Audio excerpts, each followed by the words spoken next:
statewide InterCHNA conference, building strong partnerships between hospitals and CHNAs. And the most important thing we have to do is figure out lunch. So, you will see that there are menus being distributed around. Lunch is on us, but we're going to go through the cafeteria line. So, my name is Wendy Garflip, and I'm a member of the Greater Fall River Partners for a Healthier Community, which is the Fall River CHNA. Before we get started, I'd like to recognize my colleagues that helped plan this event, Dr. David Lee, CEO of Fall River Partners for a Healthier Community, and David Aronstein, who's doing double duty as a member of our panel as well, Director of the Boston Alliance for Community Health. Together, we've been collaborating to create this event. I'd also like to recognize Kathy O'Connor from the Community Health Planning of DPH. Where are you, Kathy? Kathy has been a staunch supporter of CHNAs, of regional CHNAs, and now of our InterCHNA. We're delighted that so many of you could come today, and we welcome members not just from CHNAs, but from hospitals and community benefits committees, and hopefully you'll find today's gathering an ideal opportunity for acquiring new knowledge, networking with new people, and creating new partnerships. Identify, analyze, and collectively prioritize health problems in the community. We pinpoint resources. We design strategies and develop an action plan to reduce leading health disparities. We establish a set of measurable outcomes to evaluate progress towards improved health. We work together to implement this action. We evaluate our outcomes, and we respond to emerging health issues. While each community health network may have a different design and composition, all networks function as frameworks for the development of partnerships that enhance cooperation in developing a preventive primary care model in each community. Coming together as a statewide organization will enable us to learn from one another, gaining strength through collective vision, action, and knowledge. We'll begin our event with a panel discussion, and in a moment I'll introduce you to the panelists. We'll then have some time to connect regionally. Lunch will be provided through the cafeteria, and after lunch we'll be discussing advocacy, and we're delighted today to have Andrea Freeman, where's Andrea? Who is the Deputy Field Director of Mass Public Health Association, to lead us in that discussion. So now, meet our panel. A lot of us have worked over the years with Mayor Menino. Those of us in Boston know Mayor Menino as the public health mayor. And as you know, he passed away yesterday. And we thought it was appropriate, since we have so many people from healthcare and public health here, for us just to take a moment, have a moment of silence in his memory.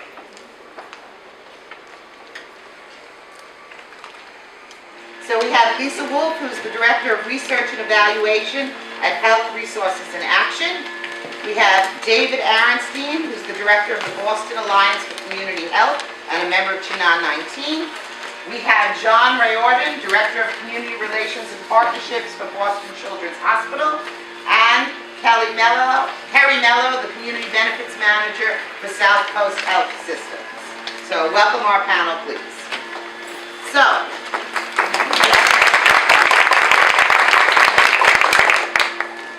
I have a whole bunch of questions, but if you guys have questions, feel free to interrupt. These are questions that Dave Weed and Dave Aronstein and I put together, mostly Dave and Dave, but this is a meeting for us to communicate together. So I could probably fill up the next 3 hours, and you don't have to say anything, but it will be much more interesting if people participate.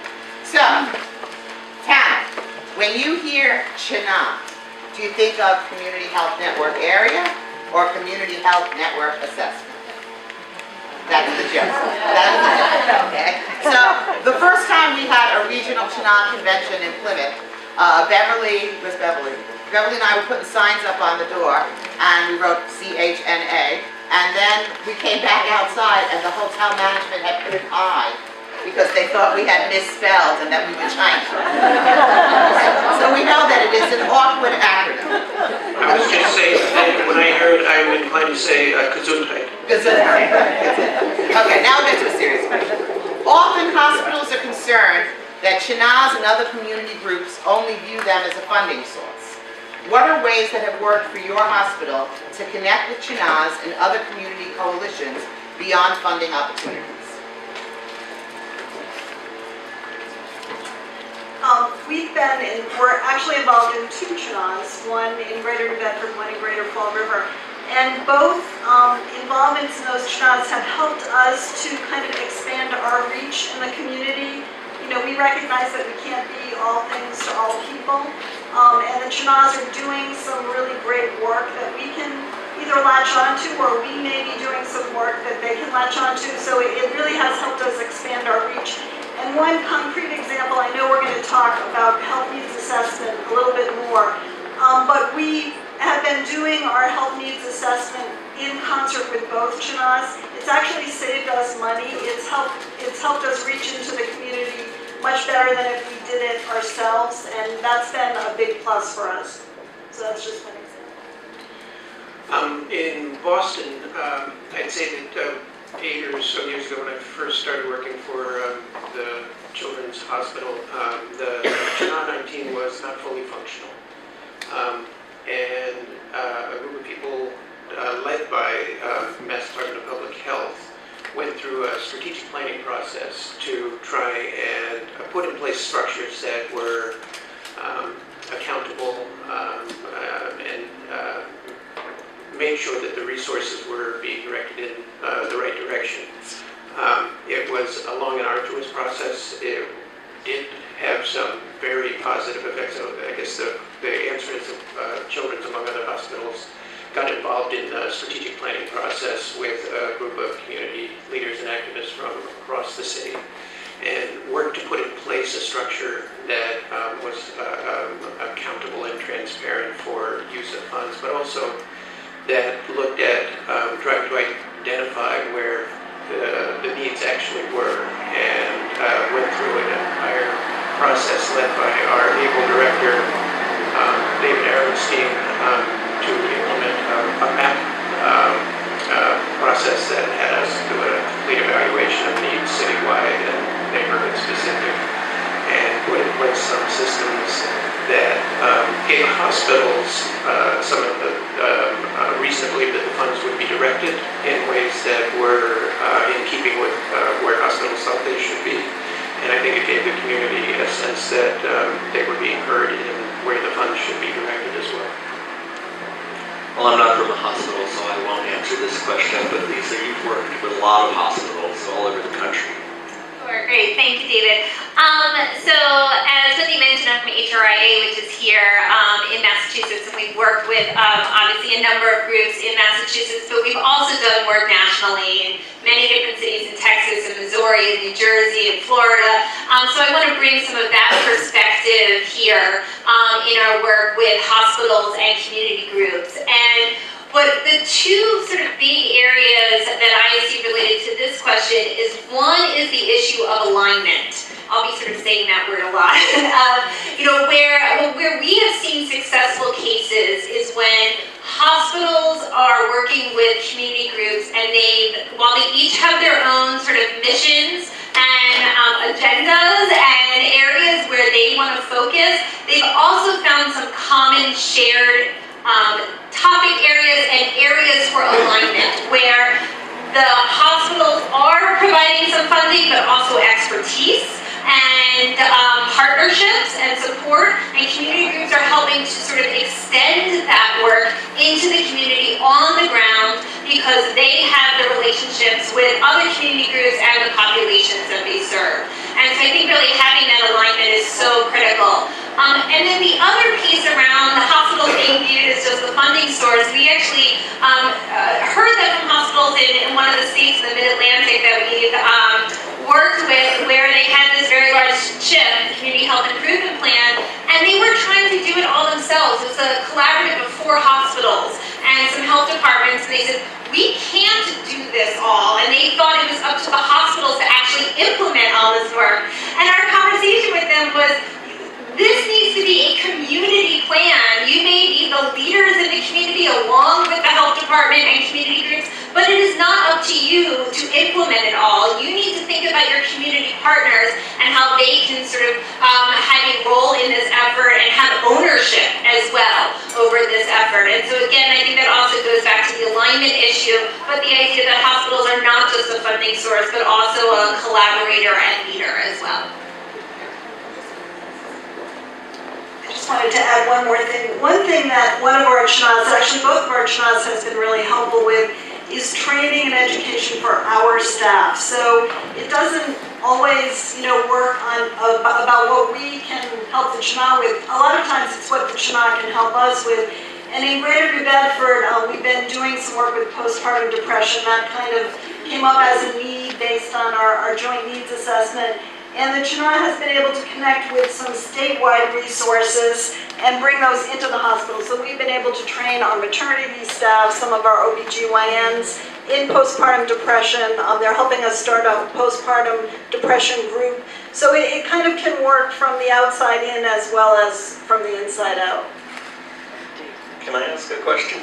So these are good concepts, alignment and cooperation and strategic planning. I'm wondering if you can talk just a little bit about what actually helped to make that happen and what were the obstacles as well as things that worked. In some of the instances that we have worked in around the country, I think one of the biggest areas of success is leadership. That when community groups and hospitals in particular have their executive leadership sort of really buy into the notion of collaboration. Because it's one thing if the community benefits manager, really has a drive and an understanding that this is important. But if that is not being integrated or institutionalized with the whole hospital or hearing it from sort of the top, then that creates sort of quite a challenge. I think the other piece has been, honestly, the challenge has been funding. And I think one of the areas is in the collaboration. We've seen a number of hospitals, health departments, and community groups who pool money together to share resources and recognizing that there is sort of disproportionate resources that they can all share, but they can bring other resources to the table. In the greater Bridgeport area, when we work with 2 hospitals and several community groups and health departments, the hospitals did sort of bring a bit more funding to the table, but the health departments and the community groups brought personnel and staff resources to help with, for example, in our community health assessment, administering surveys and helping think through methodology and all the logistics for the focus groups. And so they had boots on the ground and were able to sort of provide that sort of staffing resources.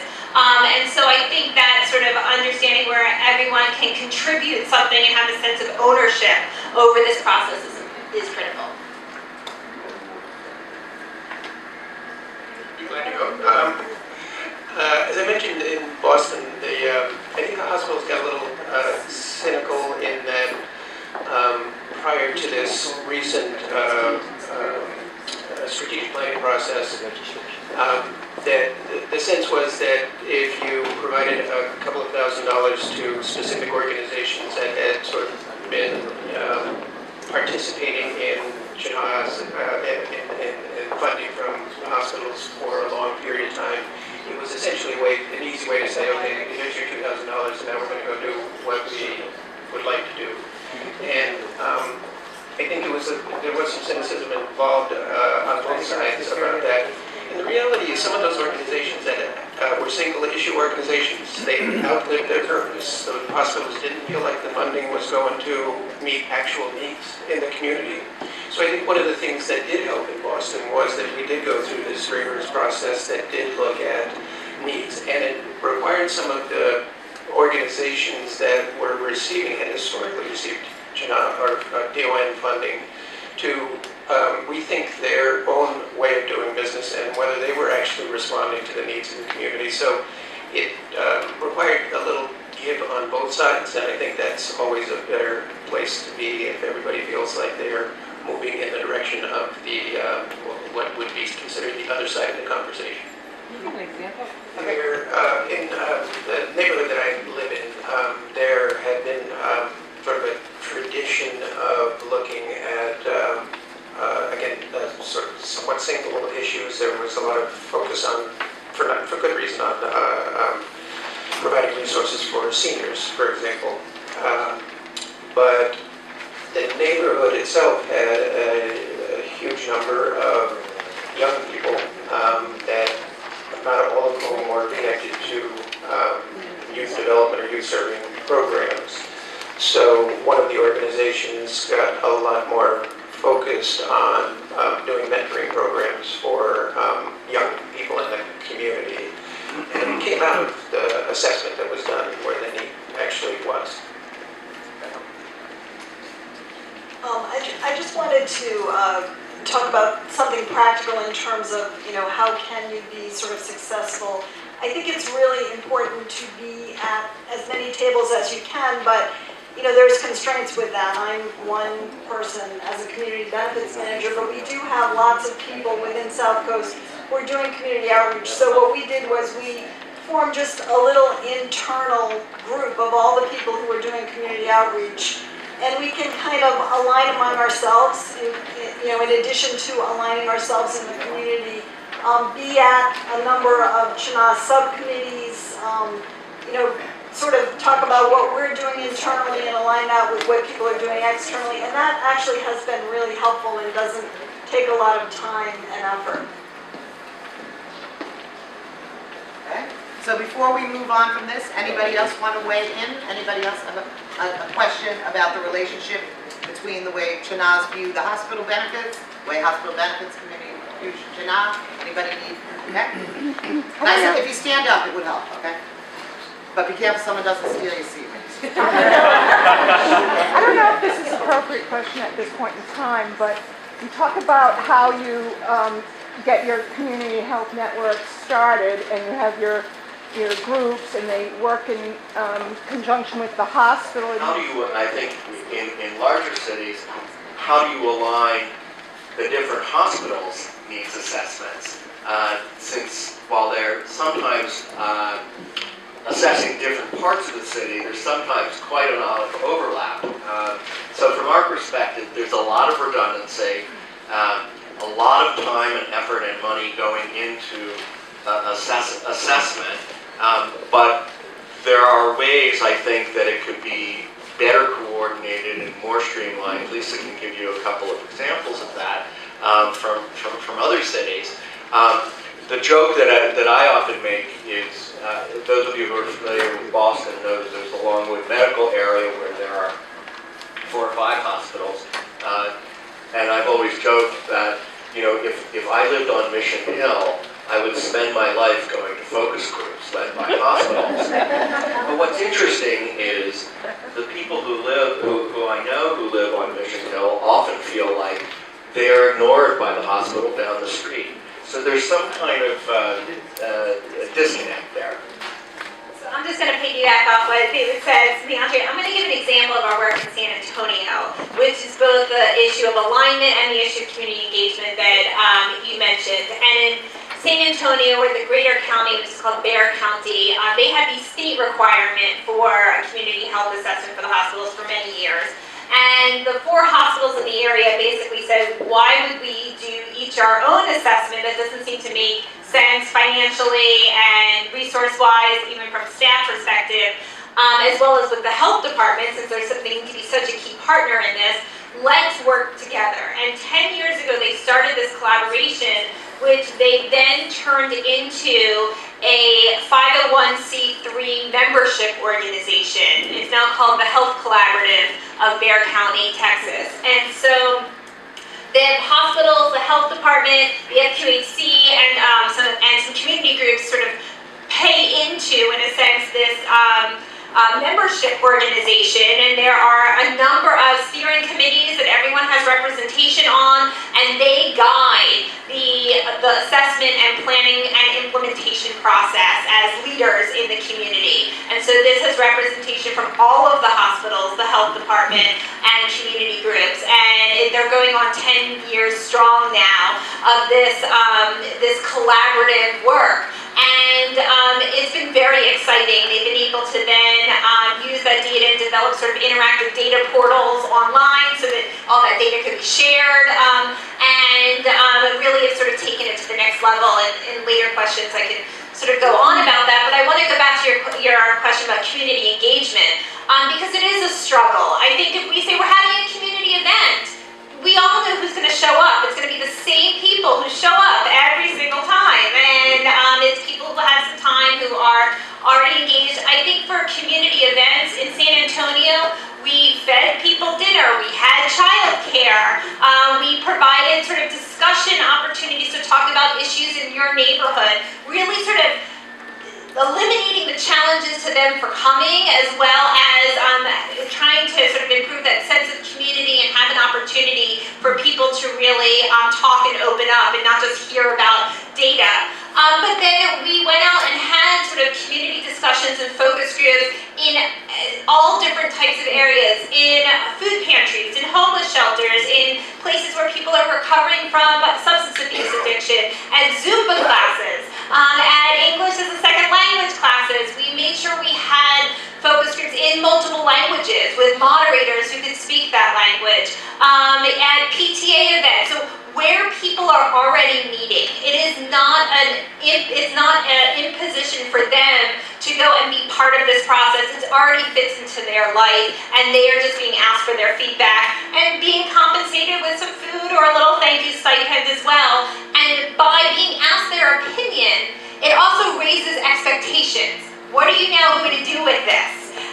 What's happening? What's the next step? And so being prepared to be able to answer that and say, well, in 3 months' time, we're then going to report out what we're finding and talk about strategies to address these. And we would really encourage you to be part of that process to help actually turn this into action, and having community members be part of that planning process as well to sort of continue that engagement. I just wanted to give two examples from Boston. One is in error assessment process. One of the neighborhoods, East Boston, decided, East Boston, the demographics have changed a lot in the last 15 years, and there's, I'm not sure of the exact percentage, but a large number of immigrants. And so what the coalition in East Boston did is approach the English as a second language adult learning program and ask if they could do a health visioning session with the members of the ESOL classes. And we had, I think, 120 people because they were coming to class anyhow. The coalition trained the ESOL teachers in how to facilitate the discussion about what their vision of a healthy East Boston would be. And then when the groups reported out, I was just very struck by one man who said in Spanish, which I do not speak, but he spoke fluently, and English, which he does not speak fluently, he said, "This is so wonderful. Nobody has ever asked me this question before, and I've lived here for 7 years." And so I think that's one, just an example. Another is through a determination of need planning process right now with Brigham and Women's Hospital. While Brigham and Women's had done an assessment, we had done an assessment, we all had the feeling still that we hadn't quite gotten there. We, as a planning group between the hospital and the CHNA and DPH, we narrowed down to 9 issues. Now this is a very large DON, community health initiative that's being planned, but we felt like we needed more community input to figure out how to prioritize. So the hospital actually put up a bit of money for us to hire a consultant to help us with this. We did an RFP. We got a number of applications, most of which is we'll organize community meetings for you and then report back. And we all felt like we know how to do that. But we did get one proposal that we did end up hiring, which was a collaboration between IHI in Cambridge,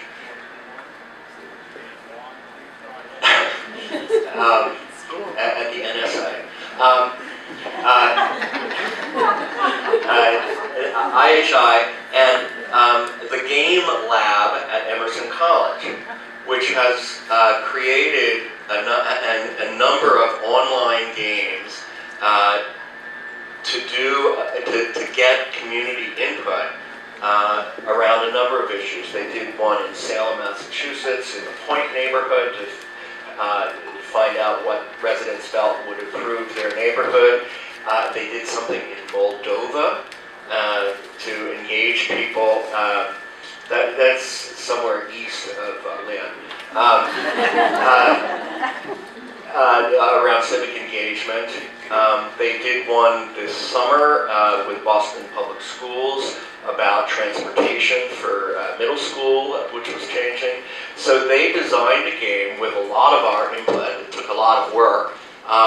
And we just ran a 3-week online game called What Matters for Health that engaged 850 people in a series of questions, some of which were open-ended, some of which were sort of empathic questions, some of which were knowledge test questions that had links to more information. There were ways for people who were playing the game to talk with each other online, oh, I like that comment, or what did you mean by that, or I disagree. We don't have the analysis of it yet because it just finished a week or so ago, but that's an example that we felt like this is something new, and we're going to get voices that we don't get at evening community meetings. Please stand up and speak. I think it's important to also recognize that hospitals are operating still under proposed regulations through the IRS for their community health needs assessments. And meeting those proposed regulations are tied to your 501c3 status. So it restricts to some degree hospitals to deliver on a community health needs assessment that fits within those boundaries. And it makes it very challenging because you're having to define your service areas in a different way. You're having to meet requirements and how you collect information often in a different way than maybe you've done before.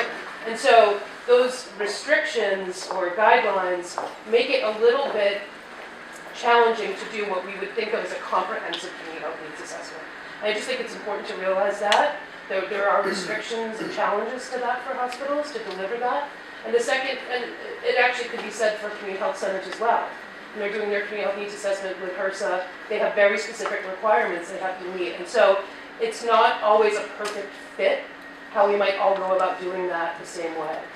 We're down on the Cape, and our Human Services Department is talking about, okay, so if we're not going to do one big, giant community health needs assessment that covers all of our needs, are there commonalities of things, focus groups, surveys, demographic details that we can all build together as a working group? Asking the same questions. Right, asking the same questions. So I just wanted to make it, it's not an unwillingness necessarily, but there are real barriers in front of us right now until those regulations are clear and how we might move forward in a more collaborative way. I agree with Lisa that hospitals face some barriers, but I also think there's an opportunity under the Affordable Care Act because one of the other regulations is creating a comprehensive community action plan that has input from the community. Although that was emphasized in the AG guidelines before that, now it's really a very strong regulation. So I think that's kind of an impetus for having more dialogue than maybe we did in the past in a concerted way. I just wanted to quickly mention something that we're doing on the South Coast, and I put something in all your packets similar to what's happened in Texas. We formed what we call the South Coast Health Data Network, and we've engaged an academic partner, and that really makes a big difference. So a few of us have invested some money, and all of the focus groups and everyone in the community is doing all these kinds of things. We were sharing them, but not in a really organized way. And then we also have the perspective of the Urban Institute at UMass Dartmouth. So we're just kind of at the beginnings of all of this, but it's been helpful in writing grants. And we kind of feel like we're doing ongoing needs assessment because it's something that's continuously updated. If partners, have done something, they put it up there. So I think it's a really effective way to share data. I was going to say, in Boston, if we wanted to coordinate community health needs assessments, we all go to HRA, because I think all 13 hospitals use HRA, and the data is all there. I did want to pick up on that statement, because I feel like people are getting along far too much here, and I wanted to spice it up a little bit. There is truth to the fact that the IRS regulations make it very murky whether something like a community building is a category that is not entirely clear to hospitals that they will get credited for things that would fall into community building, which is where you want to be if you're trying to address social determinants of health. So that's one inhibition that we're working on. The other one is there's I see Tavender over there who's doing yeoman's work trying to get Boston hospitals to come together around some agreed upon measures and agreed upon questions. But we're all off cycle. Our 3-year cycle for doing it does not coincide with the other hospitals, and so somebody's got to go out of cycle. Somebody's got to violate the structures under which they're already working. So there's those sorts of inhibitions as well. The other challenge is most hospitals, Children's included, we have a community advisory board. We've selected a community advisory board to reflect the community. It isn't always the same people that are on the CHNA. And we've, in many cases, had a longer working relationship with them, and they have been trusted advisors, and they do give us, in fact, we rely heavily on them when we're doing our community needs assessment to connect us with real people, not just the folks that show up at the meeting. And so it brings in another layer. So for those of us in the community benefits side who appreciate and live in this world, this is all fine. From senior management side, it seems like a lot of gray matter to work through. There was another question. Someone had their hand up before? Go ahead. I just have a question about your game survey.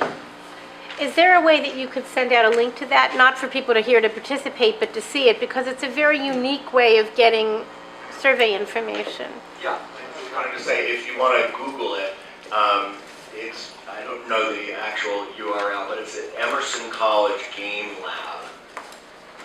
Okay, so everybody pull your phones out right now. Right here, go ahead, nice and loud, please. Yes, so I think this is exciting that, we're talking about how hospitals work with their CHNA. But one thing that when we work with hospitals, we're interested in looking at is that there's these really great advocates in all different aspects of the hospital. So community benefits team doesn't always connect with, the environmental services or the food team that are doing some of these great things. And so I'm wondering, maybe Carrie or John, you guys have thoughts about how that process of internal communication happens, because we found some exciting innovations like internally in food service or internally like with certain chemicals to reduce asthma rates with nurses that could be then brought out into the community. And if that kind of internal communication happens. At South Coast, we kind of engage in communication system-wide on a regular basis, and I think it is, even doing that, we're a large organization, over 7,000 employees, so there are tons of people within South Coast who have no knowledge of what community benefits is. But we do try to, via email, we have a community benefits section on our internal website as well as our external website. So we try to keep just the notion of community benefits. And then we go through a process, a painful process, as I'm sure John will attest, every year of trying to really discover what everyone within the organization is doing so that we can include it in our community benefits report and quantify it. And it, it's important to go through that process so that again puts it in the front instead of, sort of in the back of everyone's mind. So those are just kind of practical things. I agree. We do go through this similar kind of torturous process, and where we have 8,000 employees, many of whom are entrepreneurial in nature, and so trying to track them down is a challenge. But we had some success. The food services is one. So one of our community programs is Fitness in the City, where we're connecting, partnering with 10 community health centers around childhood obesity and connecting those health centers through a care manager to community-based organizations that are providing opportunities for them to go out and get exercise, YMCAs and things like that. And recently, we approached the food services folks and said, do you want to go out and do some cooking demonstrations in some of these sites? And I was amazed and pleasantly surprised at just how enthusiastic they were. They're now beating down our doors to do this. So I encourage other hospitals to, there's a lot of talent hidden in strange places. And just to add, we just had an event on Saturday as part of we're part of a Healthier Roxbury coalition that was has been focused on diabetes, and we had an event that seafood throwdown, and it was, it's like a contest on Top Chef or something. But one of the chefs was the head chef at Beth Israel Deaconess Medical Center. The other thing I wanted to say, this coming back to this issue of alignment, we recently are very pleased. We partnered with the Boston Public Health Commission and have received a 3-year grant from the CDC on policy systems and environment changes around chronic disease prevention. But what it is focused on smoking, secondhand smoke, food access and nutrition, and physical activity and active transportation. But it's about getting the different sides to talk to each other so that we can have some kind of measurable collective impact in that area. And just to sort of go to your question about sort of the internal piece within the hospital, and I think this is not unique to hospitals. I think we find this in every organization, even our own, that certain offices are not always talking to each other. And many times when we're contracted by a hospital for their specific community health assessment, obviously we're doing all this work in the community, but sometimes we also use some of that effort to do a number of interviews and other kind of data collection work within the hospital, where we will talk with interpreter services and workforce development and the community benefits folks, but also the case managers and other support service offices to ask them about what's your work in the community, what do you see as the role as a hospital, how can the hospital increase collaboration, coordination within its own institution. Because what we've been hearing from our hospital clients is, we go to a community meeting and there are 2 other people from the hospital there, and I didn't even know they were coming. I didn't even know they were working in this neighborhood. And so it would be nice to have known that before we all showed up and, didn't necessarily look good publicly by not knowing what, the left hand, what the right hand was doing. And so I think there's sort of that, and that's, not unique at all the hospitals, but, happens, I think, in all sort of larger organizations, that issue of internal coordination and collaboration. But I think it's an opportunity, whether it's the assessment and plan, whether it's the community benefits sort of report, there are opportunities to think about what are the systems that can be developed internally to share these experiences, collaborate, coordinate, and think about sort of other ways of internal alignment for those that are working within the same communities. I haven't forgotten you, just okay.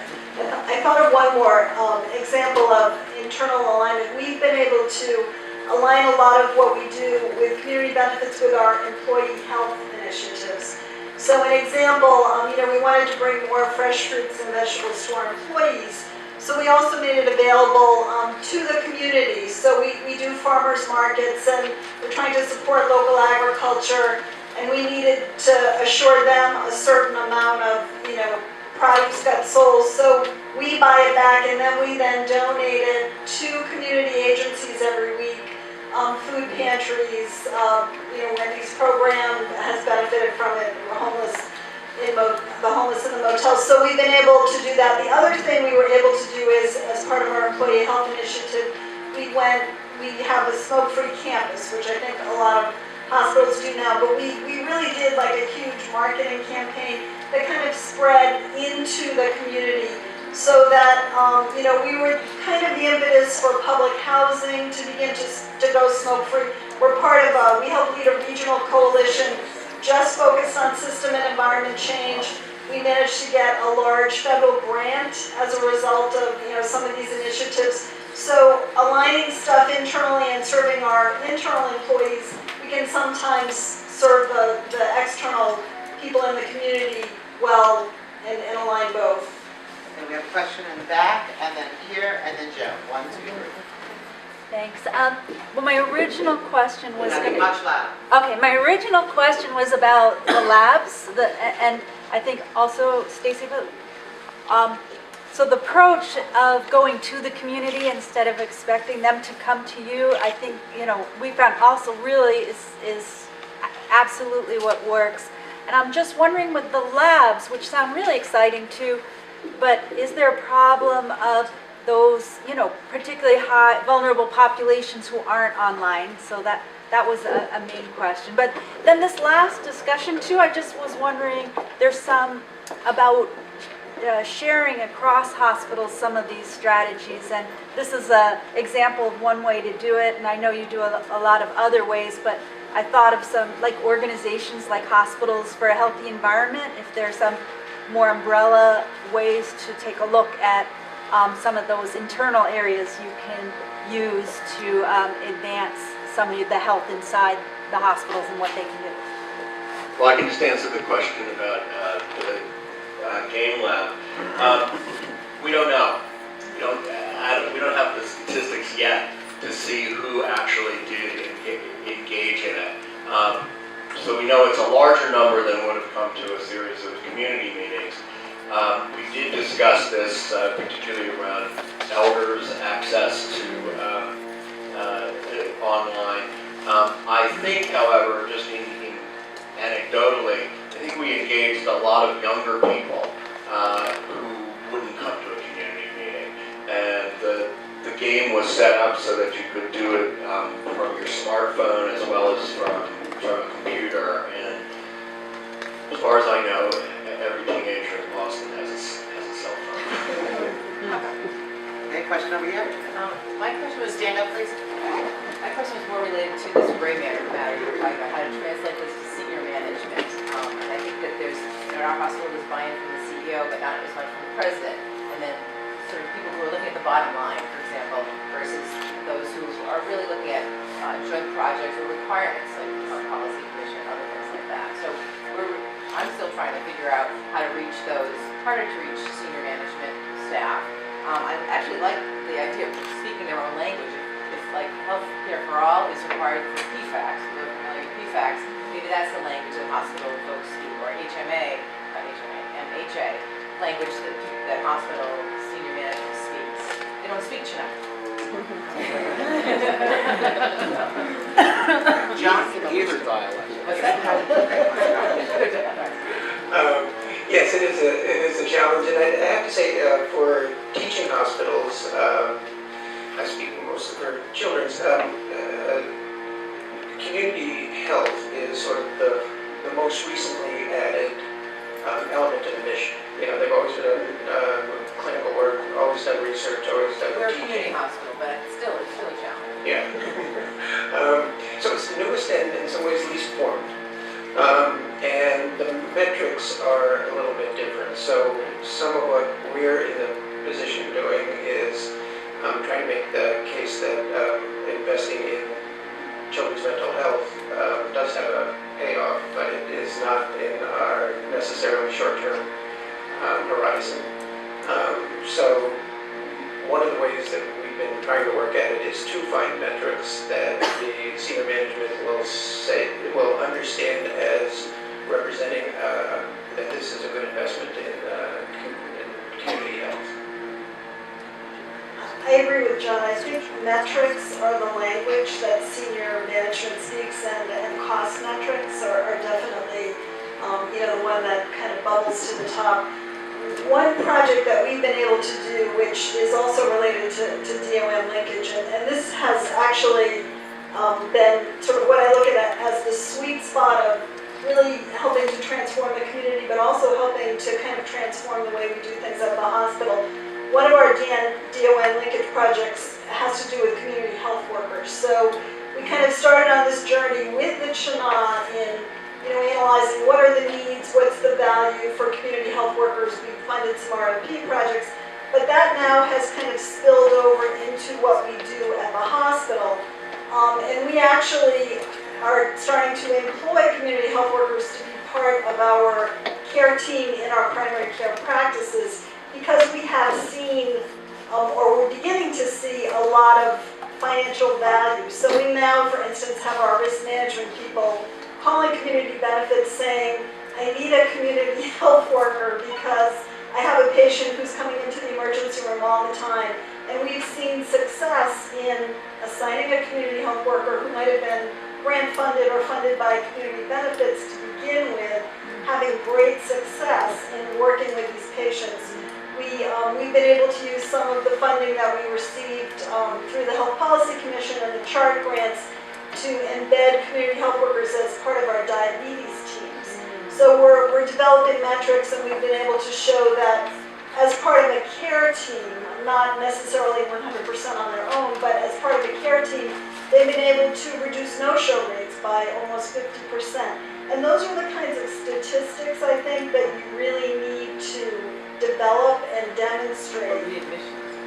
And we're not quite at the, we've only been doing this for maybe, on the hospital side, for maybe a year, but I think it is important to kind of talk that language, and we've been careful to develop lots of survey tools and documentation tools for the community health workers to use, so that we can then translate that into actual statistics.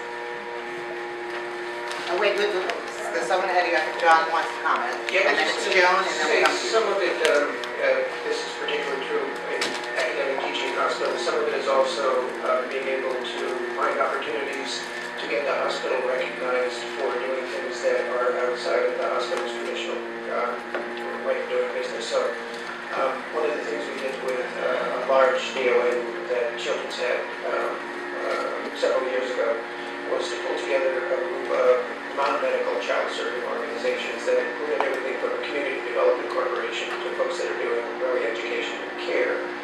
And I came out of the community development world early in my career, and I'd like to say that my community development peers and my community health peers are now dating. There's a recognition that there's opportunities to work more closely together. And so one of the things we've been looking at with the group of folks that we were able to fund through that determination of need, who are all from different disciplines, is we've had a learning community come together twice a year.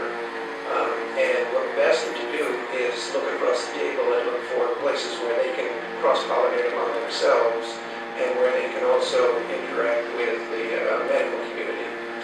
And what that's linked to is Children's working with the Community Development Corporation, the one that's probably the institution that's farthest from our mission. When you look at Venn diagrams, this is the one that's sort of off on the side. But we've been able to put together some programming that has gotten us invited to speak at InterCHNA.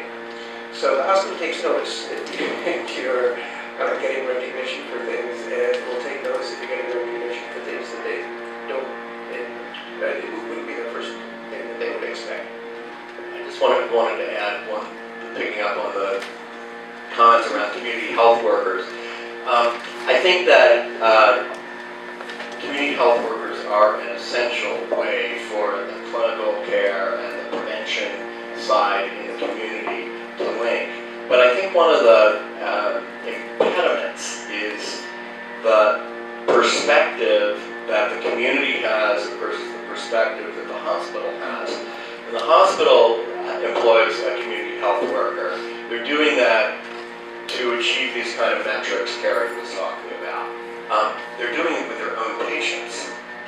Whereas a community health worker who is based in the community isn't necessarily affiliated with the hospital and has a way of connecting to more people who aren't in care in the first place. So there's a disease management piece of it and getting people in care piece. And I just want to also add, you're probably all aware of this, that the ACA is going to allow community health worker services to be reimbursed if they are prescribed by a medical provider. referred by a medical provider. But each state, because it's Medicaid, each state needs, I'm sorry, so it was Medicaid, not just ACA. Each state has to file an amendment and Massachusetts hasn't done it yet. And the word I got is they're not going to do it until there's a new administration. I'm going to skip to Andrea to weigh in. I can't hear very well because it's lower than that. And then I'll come, Joan, I haven't forgotten you, and I haven't forgotten you either, but Andrew's going to weigh in on the advocacy. Yeah, just very quickly. Stand up, Andrew. Oh, sorry. Knock somebody over. Very quickly, just what Dave was saying about Massachusetts needing to opt in to do this with Medicaid in order to make community health workers reimbursable. I'm with Mass Public Health Association doing statewide advocacy, and that is totally on our radar for this coming year. We'll talk more about it later. Okay, Joan, thanks for being so patient. No problem. 3 parts to this. One, because of my familiarity with the South Coast area and the hospitals there, they have been very generous with regard to providing meals to homeless families that live in motels, which is very, very helpful to the community and for those people who work in the area of homelessness. So that's food that's going out. Now, I just want to bring up something anecdotally and wondering if it's ever been formalized. About 6 years ago, I spent quite a bit of time at South Shore Hospital in Weymouth. And during that time, I noticed there were a number of people coming in to use the cafeteria, especially the elderly, to eat because it was known as having good food at a low price. Okay? Then, when I spent a bit of time at Brigham and Women's Hospital, there was a commercial enterprise, au bon pain, that at 3 o'clock the prices were half to 50% off. And people in the community actually would come over to purchase some of these items. I live in Milton, and I have heard, again, this is all anecdotal, about seniors going to the hospital to have a lunch at a reasonable price. Has this ever come up about in any way of hospitals connecting up with Council on Aging or any other organizations or even homelessness, that the hospital cafeteria would be open for them to come over for a good, healthy meal at a reasonable price? I don't know the answer to your question. I do know, as all of you know, that the elder services system and the health system are completely disconnected.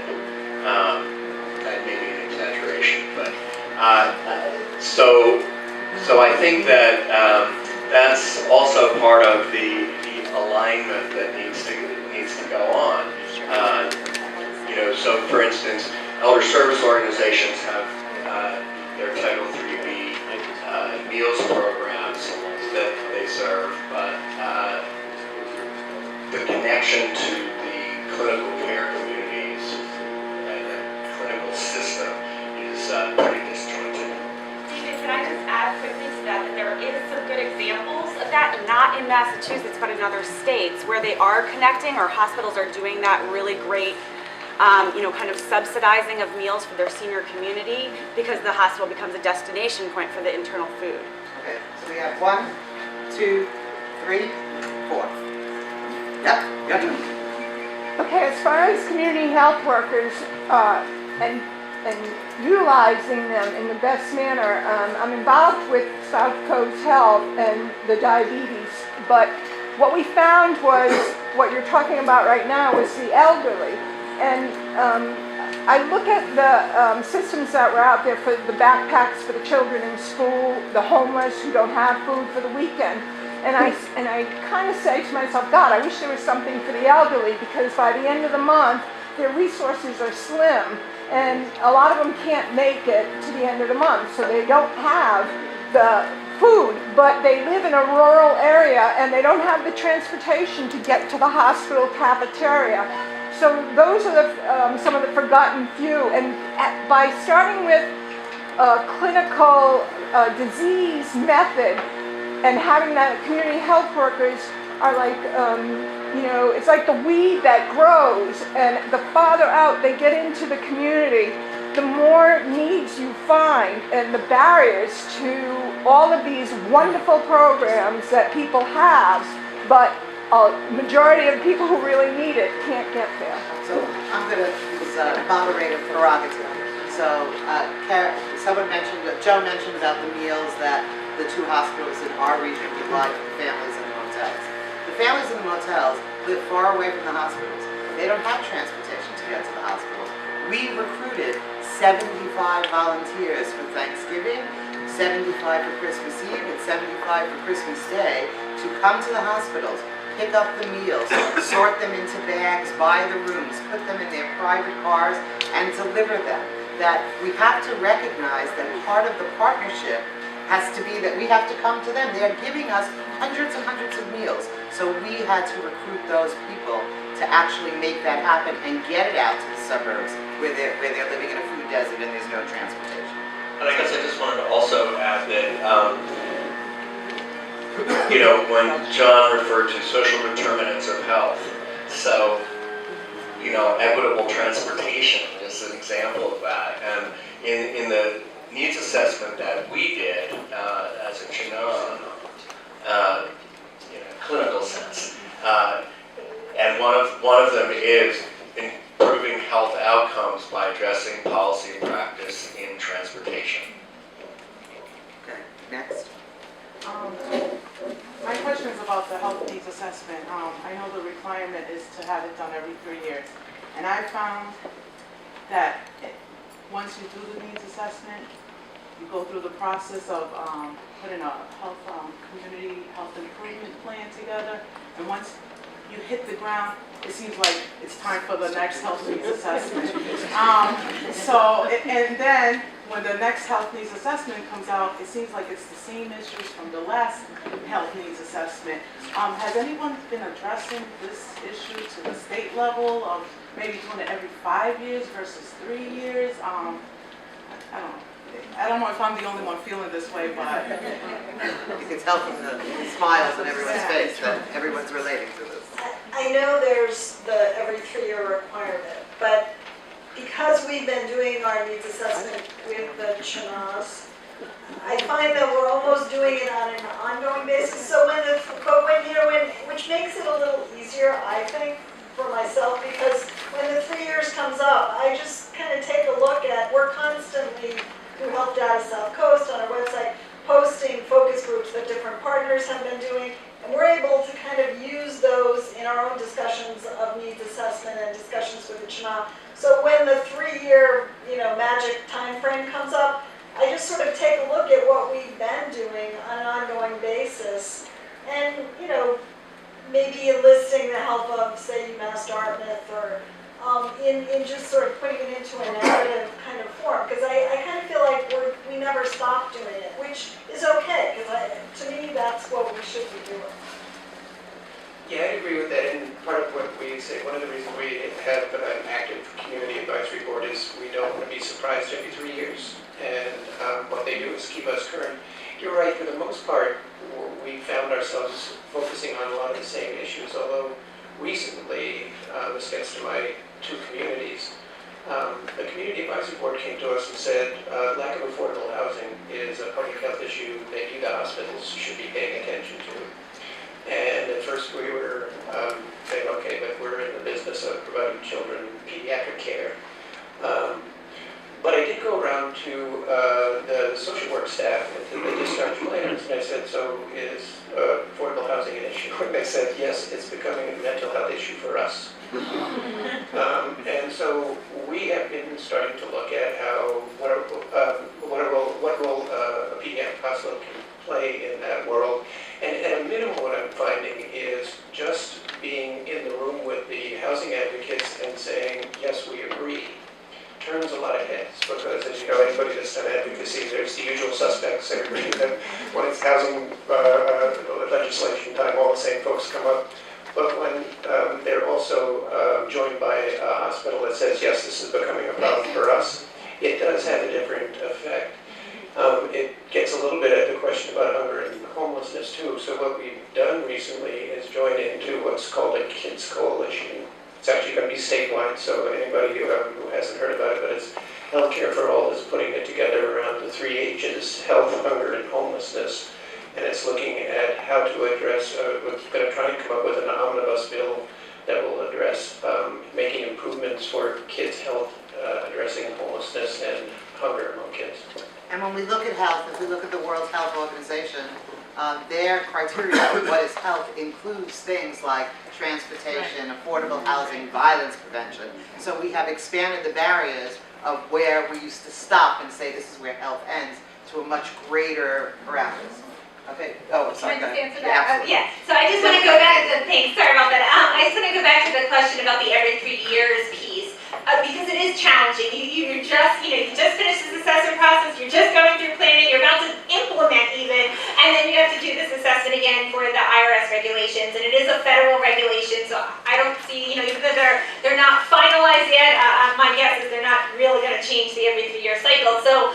When we work with hospitals and other agencies as well who are on sort of that second, wave, we'll say, our question is, how can we use this opportunity to fill in gaps, inform what you're doing, and perhaps start tracking some key measures that sort of relate to sort of the work you're doing as well. And so obviously there is the compliance with the IRS guidelines of the assessment, and that's sort of a given. But I think one of the questions then is, so we did this big assessment 3 years ago.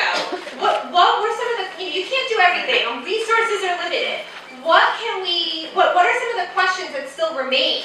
And John, if you don't mind, I'm going to give your hospital as an example, is because we conducted the community health assessment 3 years ago, and then we conducted it again, and when we had that conversation, there was a lot of conversation about very specific subpopulations that we weren't able to reach sort of the first time, that there was sort of an influx of, or an increase in immigrants and refugees from certain areas, so we conducted a focus group in Somali with Somali parents, and to see, do they have some unique issues? We conducted a focus group with former gang members who are now parents, and that was not a group, because violence was a key issue that came up previously, but we didn't explore that with former gang members in the neighborhood. We explored it with other audiences before. So it was a way for us in the next round to really dig deeper, as well as when hospitals are already working in certain areas, it's can we dig deeper a little bit on these specific issues that can help inform the initiatives and efforts that you're doing now to enhance them, improve them,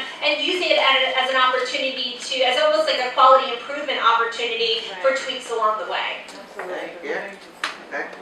I just wanted to comment about the senior dining program. It's something that we've been able to do through Lady Health at Beverly and Addison Gilbert Hospital.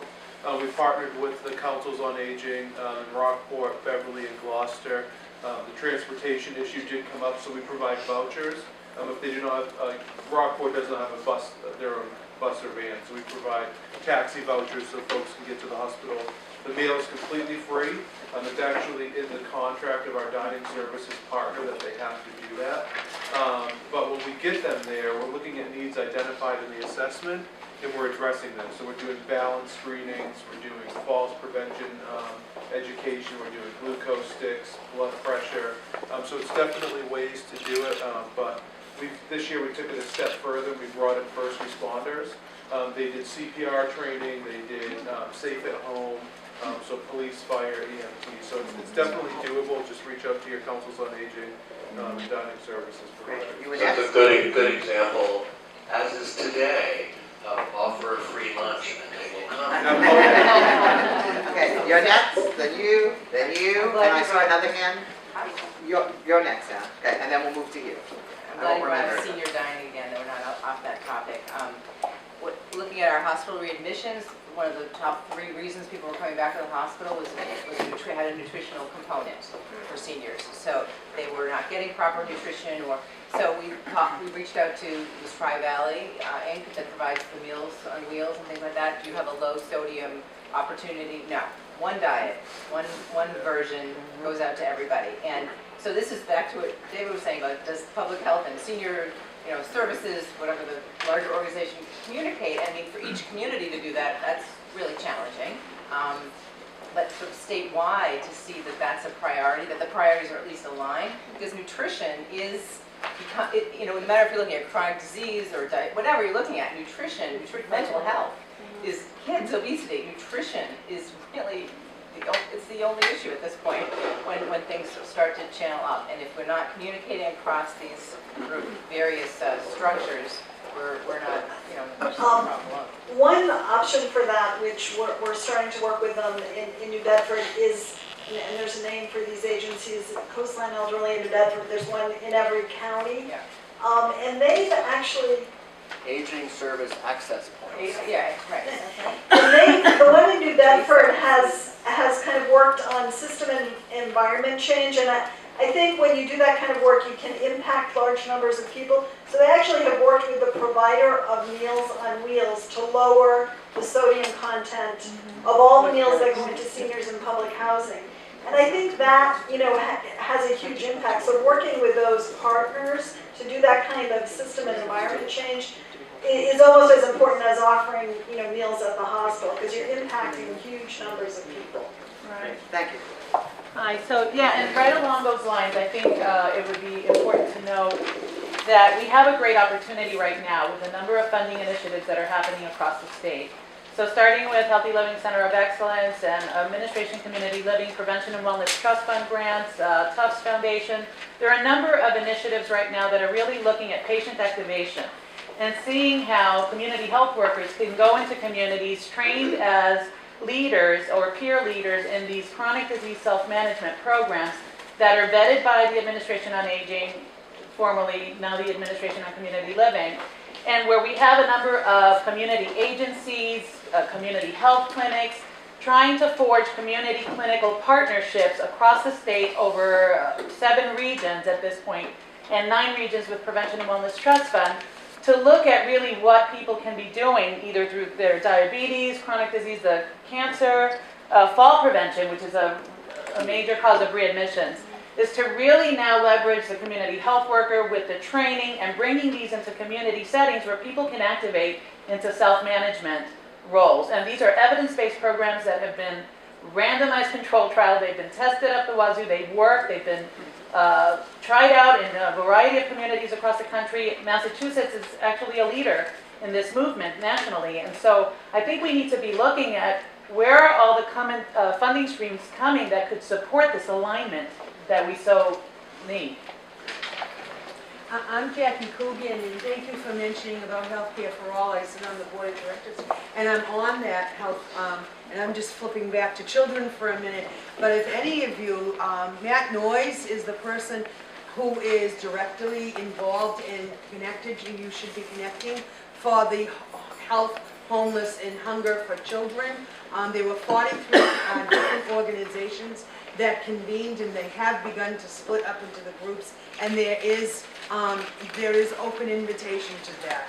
And you can get in touch with him at mnoyes@hcfama.org. And that's not noise, it's N-O-Y-E-S, as opposed to N-O-I-S-E. Yes, that's right, N-O-Y-E-S. Can you tell us the email address? Yes, mnoyes@hcfama.org. Thank you. And it's a wonderful group. Okay? Wait, we have some people waiting for you. Yeah, go ahead. I'll get to you. Just your question on, why are we doing a needs assessment every year? What is the genesis of this? This is just a little bit of history, and I'll make this very quick. A lot of the requirements on doing a community health needs assessment that are incorporated in the Accountable Care Act actually have their origin here in Massachusetts, because we were one of the first states in the nation, if not the first, to require a community health needs assessment that was established in 1985 by then the Massachusetts Attorney General. About 5 or 6 years ago, when John, you may have been on these phone calls with Lori, the Conference of Boston Teaching Hospitals had an opportunity to review piecemeal as it was being rewritten, the Massachusetts Attorney General's guidelines. They get rewritten like every 5 or 6 years. They get reviewed.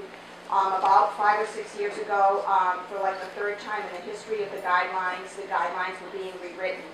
The Conference of Boston Teaching Hospital members of the Community Benefits Committee would get this information piecemeal as things were being rewritten, and we would have our little conference call, and we would say, we like this, we don't like that, we like this, we don't like that.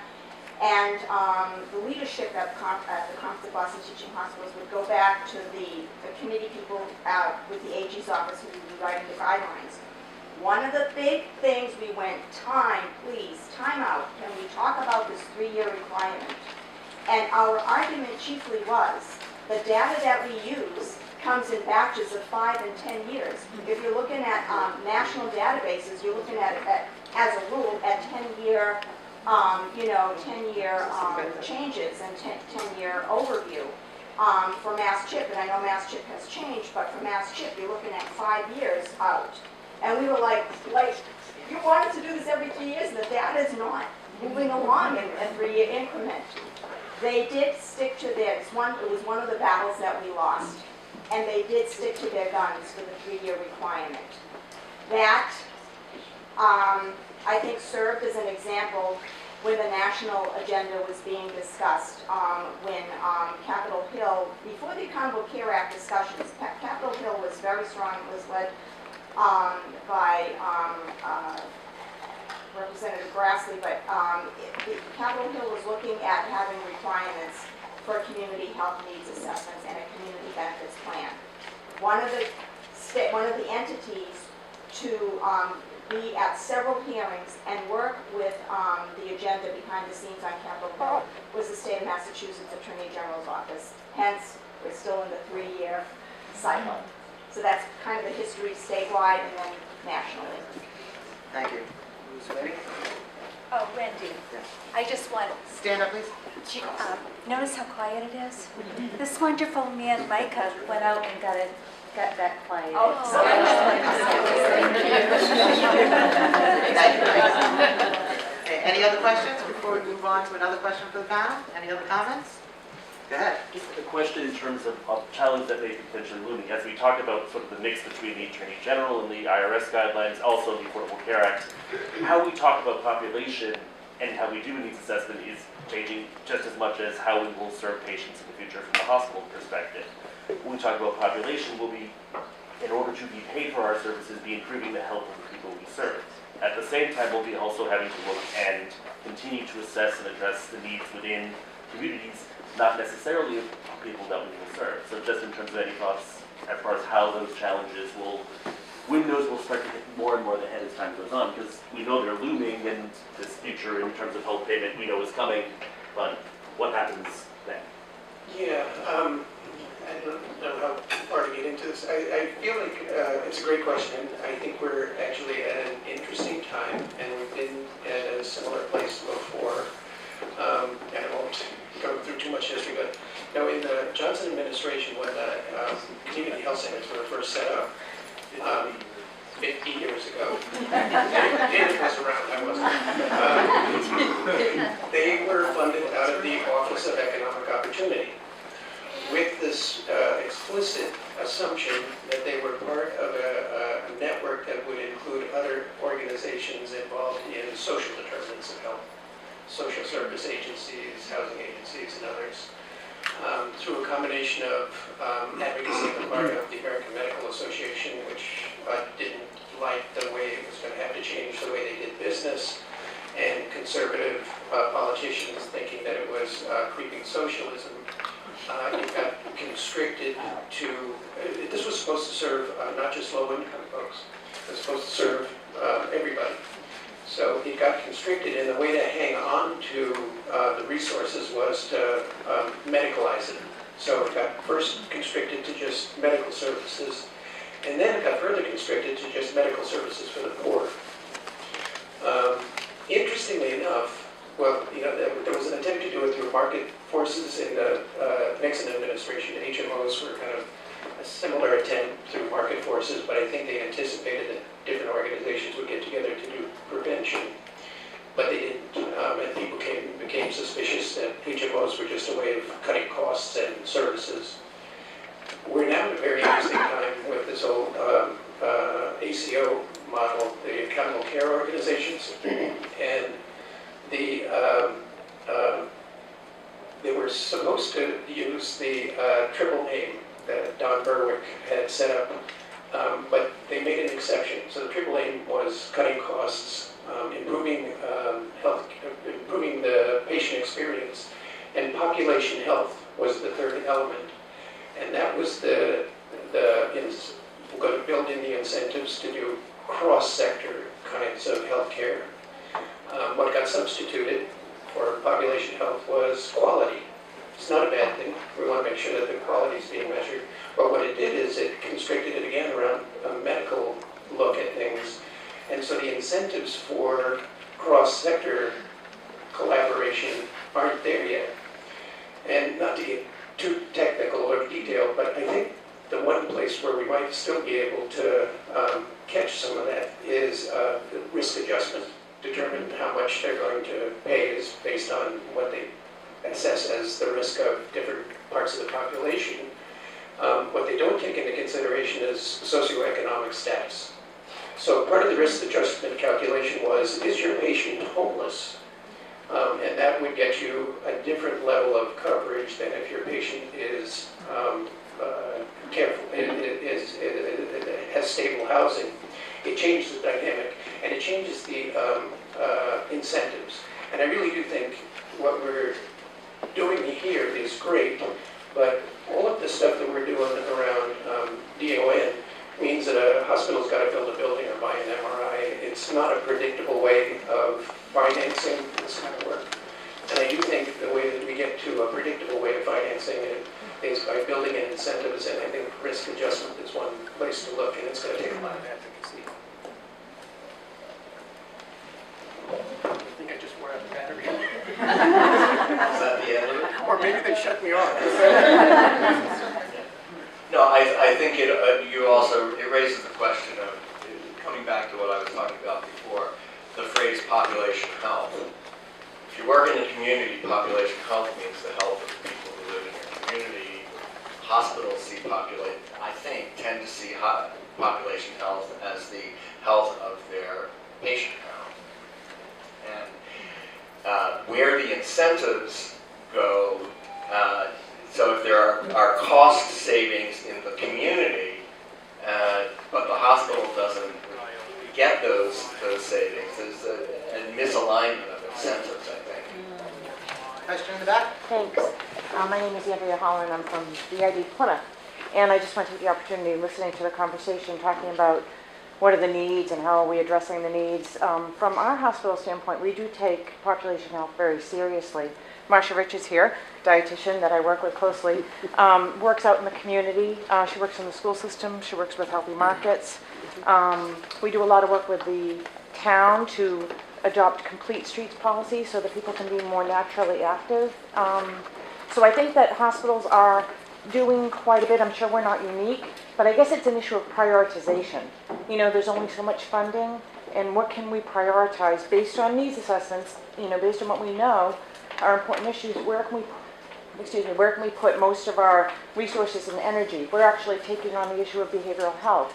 We were one of the recipients of the CHART grants, so we're going to be rolling out a very comprehensive behavioral health program as a result of that funding. That's a very pressing need in our community. I'm sure in many communities, the issues of behavioral health, substance abuse. So I think that we're really stepping up to the plate and doing a lot, and folks in our organization sit on our local CHNA, so we try to collaborate. Lisa was, it was her firm that did a behavioral health needs assessment for us, as well as our community health needs assessment. So I guess I just felt compelled to sort of stand up and say, from the hospital standpoint, at least from my hospital standpoint, I think we really are trying to reach out and do what we feel we can. Yeah, no, I didn't mean to diss the hospitals. What I do have, I guess, is the perspective from a large city where there are numerous providers. And again, I may be wrong, but if you live in a city or a town where there's essentially one major medical provider, you're more likely to recoup the losses, the savings, because the people in your community come to you. In Boston, you can be 3 blocks from 5 hospitals and 2 health centers. So if you improve the community, you have no sense of whether those people are actually your patients. And I think that's a challenge in larger cities. I just wanted to add one comment. I think at this point, there's a bit of tension between prevention and disease management.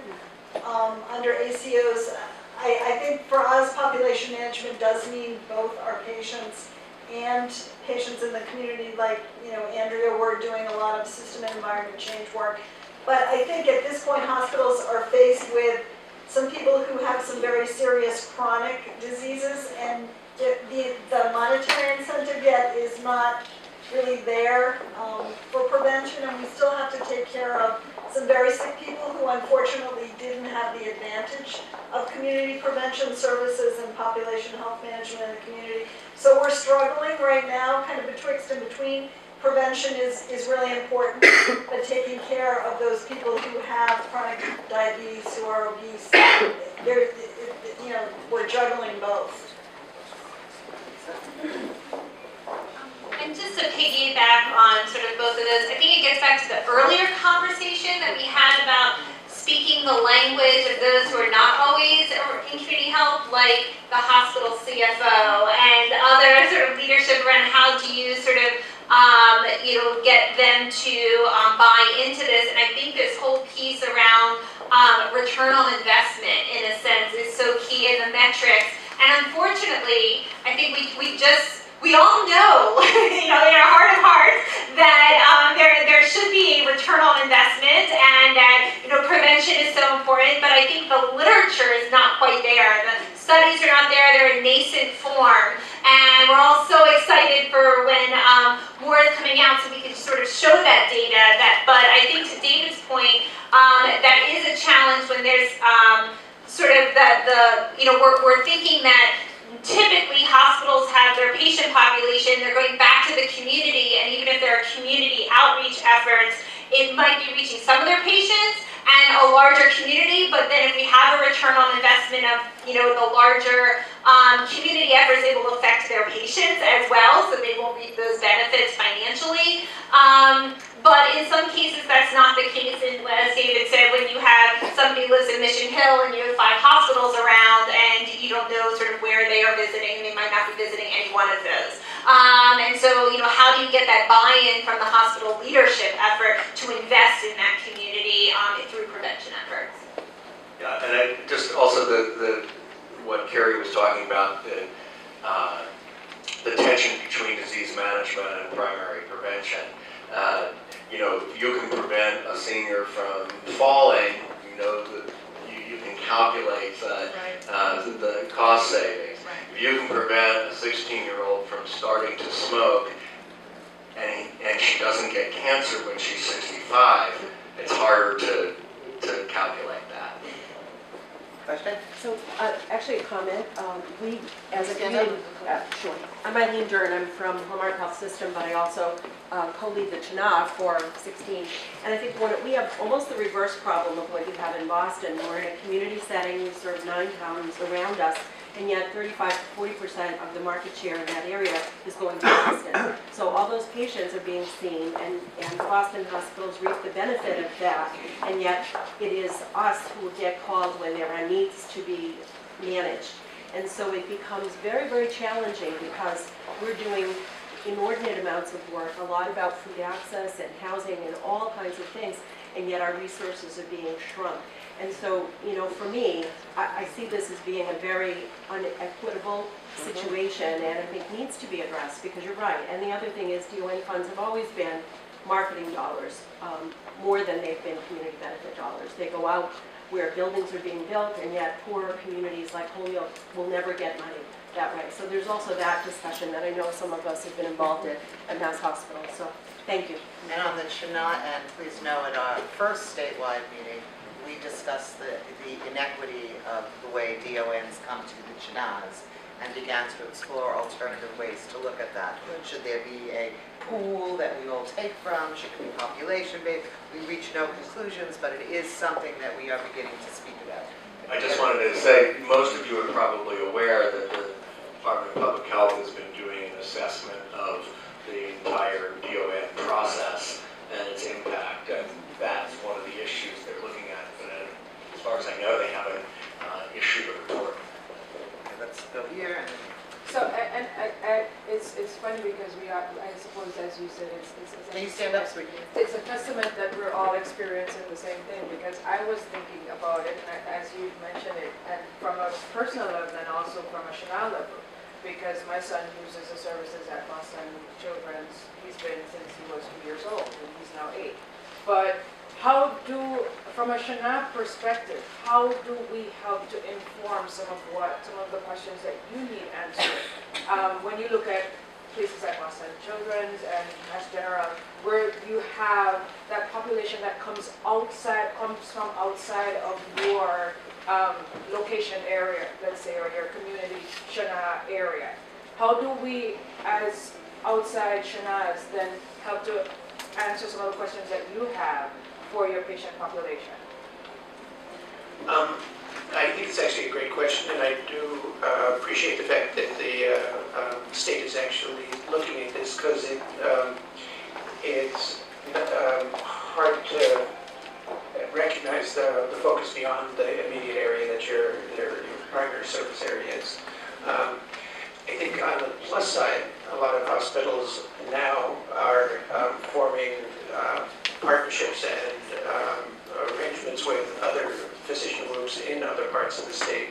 And I think it's going to, we've already started taking a look at what does that mean for how we relate to those other parts of the state. So I think some of what's happening in the industry is going to drive some of what you're asking. Who's next? Lisa, any questions? Yeah. Changed a little bit, but I think sort of this Mass Hospital Association question, I thought it was going to be unpopular to bring that up, but but I think that there was some value for those who were involved in that, or who will hear more about it, about having some consistency with this return on investment on how the funding is being used. So if you're distributing DON funding, there's a way to measure how that funding is being used, and that I think is harmless in some ways, because it's using the same rules for everyone. So I just wanted to put that out, because we're sort of in Milford just going to be ramping up. So don't take it away yet. From from nothing basically to to some serious funding, and so this is so helpful to me to really be getting more information about this process. But I think some kind of uniformity ultimately will help all of us. And I do want to point out something that's been happening in our region, in the South Coast region, where we have 6 CHNAs. That a number of years ago, everybody committed a certain amount of money from their DON to the regional network.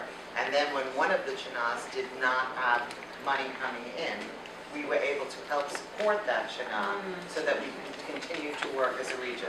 So part of this is us deciding that we're going to share, and that we're going to look at it differently. That is part of what we have to see. Any additional questions on this before we move on? Can I just make a comment on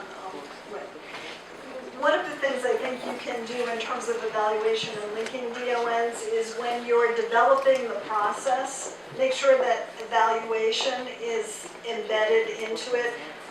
Working with Greater New Bedford Allies on our most recent DON, we embedded evaluation into the RFPs. So, and it's actually been incredibly beneficial and has helped us with our own work with community health workers. I mean, each bit of work has kind of built on the rest, but we probably couldn't have done that if we hadn't had evaluation as part of the DON linkage process and been part of the evaluation. So evaluation is really key. I just wanted to add that I think that it sort of gets at a question we were going to try to discuss a little bit about the difference between funding from determination of need funds versus community benefits. And one of the things that, from a CHNA perspective, that I really like about the parameters of DON funds is that it can be used for capacity building and coalition building. It's not a funding process that says you have to collaborate, but you're not getting money to support the collaboration, as many funding sources do. The planning process for DONs does involve the community and the hospital and the health department and other community members. From my perspective at CHNA, the decisions that get made by hospitals around where their community benefits goes is almost an opaque process that I don't know about. So I'm wondering if we can talk just a little bit about the difference between the two, and is there a way for CHNAs and the community to be more involved in the decisions that get made about community benefits, et cetera, from DON funds? So I think to add to what you said, one of the questions we had, are there people that sit on CHNAs and community benefit committees? And how do we share that information? Or are we two separate entities? And so I'll throw that out to the panel and then to the group. We're coming very close to the end of our time, so I want everybody to be at about 3 minutes of 12. We're going to close it down, so be aware of that. So if you have to say something, please get it in early. Carrie, you want to start us off? Speak quickly. I think hospitals, as part of the aging process and now the IRS, are required to have community advisory committees or community benefit committees, whatever name you want to use. In our case, we do have a number of people from the CHNAs who sit on our community benefits committee, but I think the committees also, it's important that they reflect the community. I don't think in every single case the CHNA necessarily reflects the whole community, so I don't know that one can substitute for the other, but I do think it's important to involve the CHNAs. In terms of funding processes, a lot of what we count as community benefits are programs and services that we do in the community, but we also do give out funds. We've kind of done it in a more quiet way in the past, but we're beginning to develop a formal RFP process, which I know a lot of hospitals have. That way it becomes very transparent, and I think that's important. You know, last year, in addition to the DON funding, we gave out almost $500,000 in small community grants that align with our priorities, and I think that's another. But I think formalizing that process is a good thing.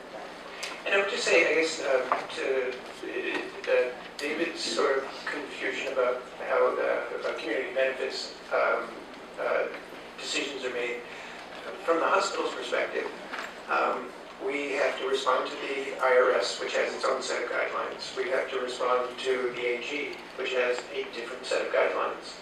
In the city of Boston, we have to respond to the city's payment in lieu of tax agreement, which has yet a 3rd set of guidelines.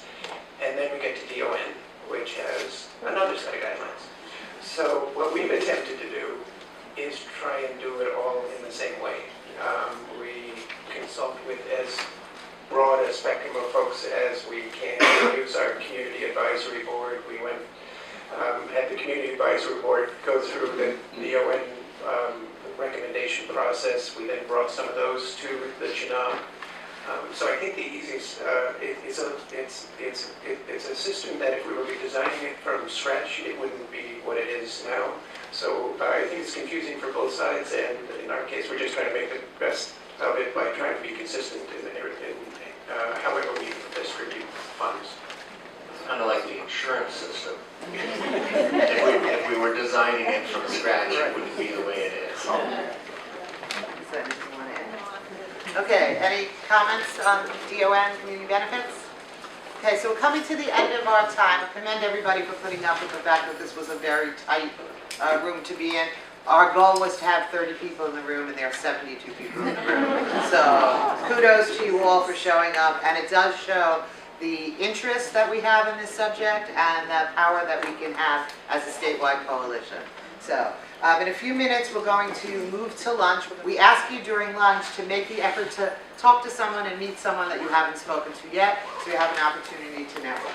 So, as we close it down, Lisa, why don't we start? We'll go right across the board. See what you have to say. Some concluding remarks? Yeah. So I have to say, I know it's a scary time ahead when thinking about healthcare reform and changing guidelines. I'm optimistic. I have to say,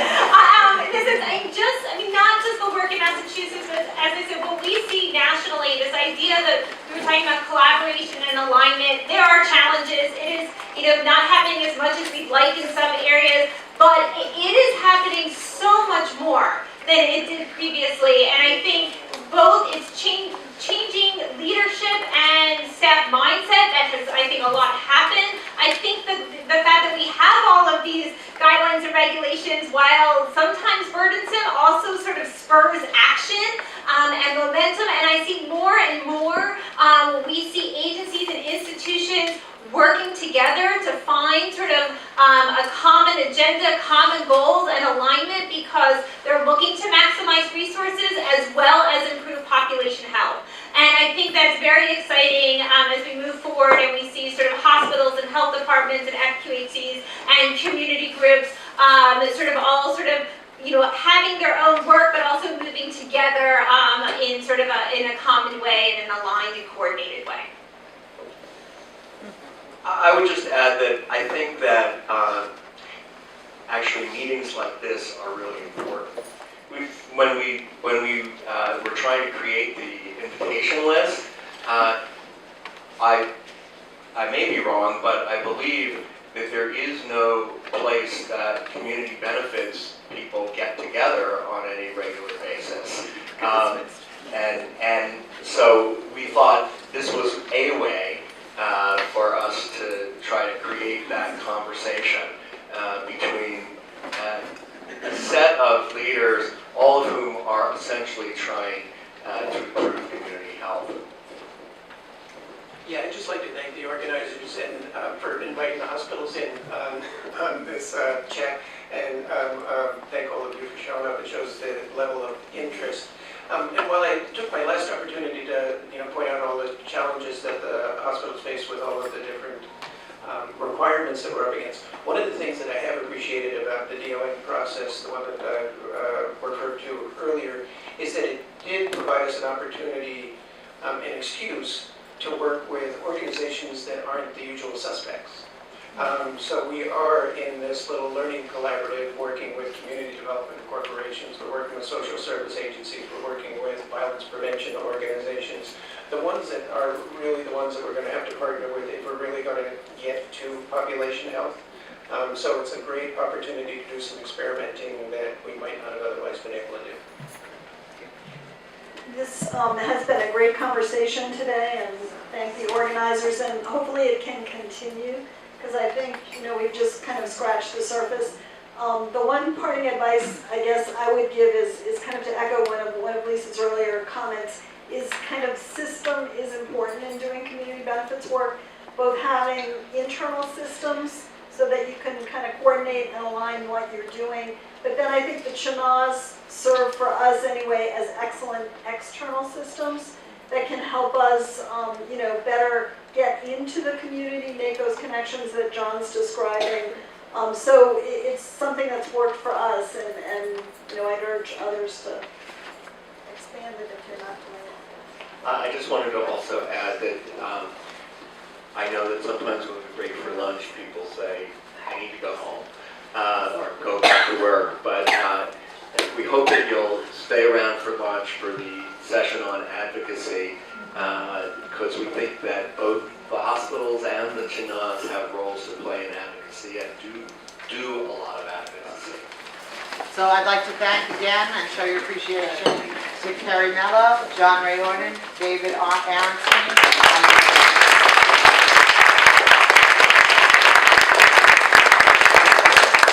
Well, then we have might do some key points. Really? We have to focus here. We'll have to say Who also, who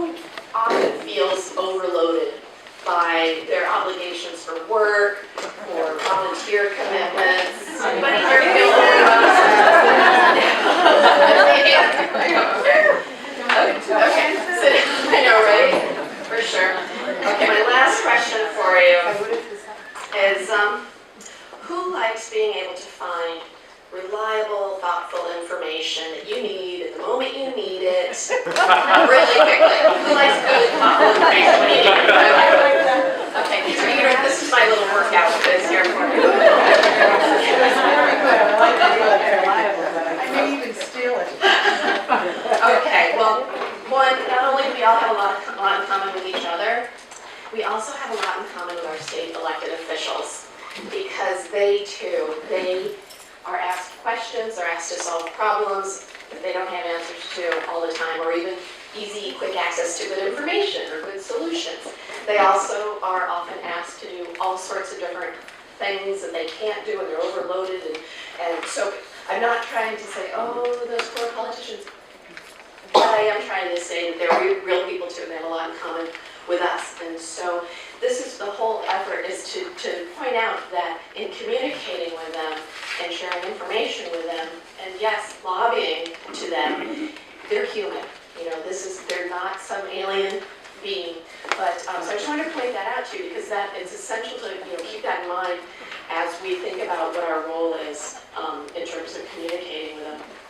So in terms of our role, so here, okay, do a couple more stand-up questions here. Is anybody in the room currently or has been an elected official? School board, city council, town council, all right, excellent, excellent. Okay, and has anybody here ever lobbied an elected official? Again, town, city level, great, okay. Because is there anybody here who is, I'm not going to ask anybody to raise their hand, but in the general population, there's a lot of people who are scared to lobby and feel like maybe they shouldn't lobby, or that it's illegal to lobby, that it's dirty. And and it's not. And in fact, it's our civic duty, honestly. It is our civic duty. And to not just advocate and educate and inform, it's our civic duty to lobby for our interests, especially for community-based social service organizations, health-based information. There's a lot of complex information out there. There are very few silver bullets. There's very few right or wrong. But it's our responsibility to make sure our elected officials know what we're doing, know what we've done to make our communities better, to their communities, our communities, our districts, and know what challenges we're having, and know what barriers we're facing. And so, this is where I wanted to, find out from folks what advocacy efforts your organizations are doing, and or if you're saying, why maybe it's not comfortable, or it's not appropriate, or what pushback you're getting from your organizations or your peers, your network. So, and we could talk about a few examples that are going around the state, but really it's just much more interesting to hear what's going on in the room. Would anybody like to share what type of advocacy they're doing for their channel? Yeah. Well, I was talking first. I'm sorry. For my agency, I was going to talk, but also from our InterCHNA, we're looking at all of the issues that you have down here on MPHA, but also part of associations with behavioral health care that I'm working with. The issue is, it's all across the health and behavioral health care issues. They kind of cross over. Right. And so specifically, one of them is substance use disorder. Look at all the folks who after 3 days are dumped out on the street and so the legislation was just passed to have some of those folks be able to stay in substance use, but it doesn't go into effect till 2016. But you got it passed, right? We did get it passed, but the point is, we have a lot of people on the streets that are now also with the homeless shelters closing down and all that. So we did work together. There's a lot of folks working on this issue and helping people not be criminalized for having substance use disorder. Is there anybody else that worked on getting that passed? Anybody else in the room that was a part of that effort?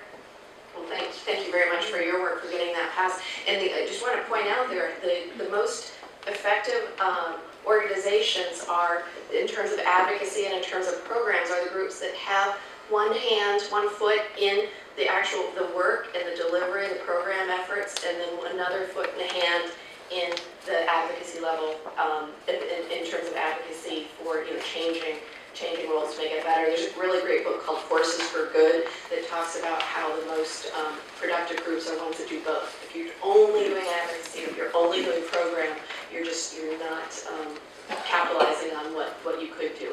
It's kind of the next step. Somebody else have their hand raised? Yeah.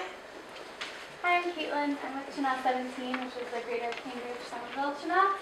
And we're actually going to be having our general meeting focused in 2 weeks by having a panel discussion of different stakeholders who are addressing the substance abuse crisis right now, but looking at it with a policy lens, and we're having kind of a discussion of what are the policies that you're working with in your communities and towns to address access to recovery, but also looking at it through a lens of crime and safety and how the two are connected and how crimes are being created because people are afraid they're going to go into withdrawal. They have no other method besides stealing.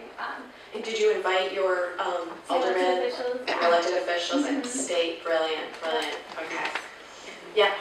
I would just like to know if any groups, if any groups are doing any voter advocacy for the referendum issues next Tuesday. Excellent question.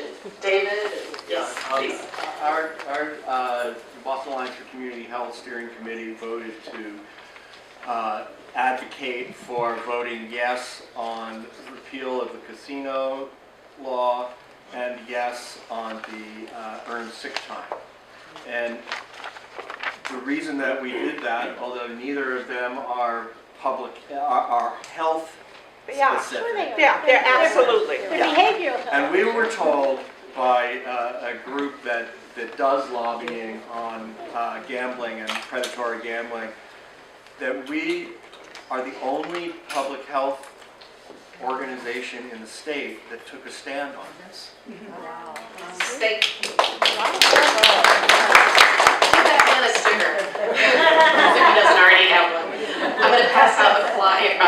Actually, one of the ballot initiatives that both BOC and MPHA are advocating for is yes on 4 for earned sick leaves. I'm just going to pass around. I think I have enough of those here. And MPHA is also pushing for no on question 1, so no more unsafe bridges and roads. So I'm going to pass around the no on 1 as well. Anybody else working on this? Personally. Okay. You've mentioned something, the bottle bill.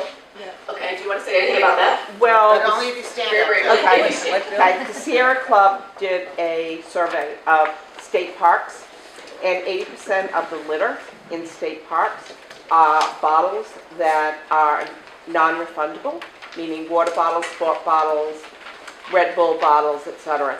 And just for that sake alone, if anyone uses the, or look in your gutters, especially in March when the snow melts. Right. Definitely. Right? Yeah, it's just filled. So it is a litter issue. It's a municipality cost management issue as well. I mean, we're not involved in the bottle bill or the casino bill, but maybe some points of fact. Also, the money that is not, the bottles that are not refunded, that extra money will not go to the general fund anymore, but will go to conservation and recreational activities.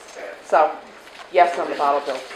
Okay. So, speaking of, Mike, I don't want to put you on the spot, but you spoke at InterCHNA about why all 4 of these were health issues. Well, yeah. Can you stand up and tell us a little bit about that? Well, sure. It's important people see it. I mean, I think there's some redundancy because I think we talked about all 4 of them at one time or another.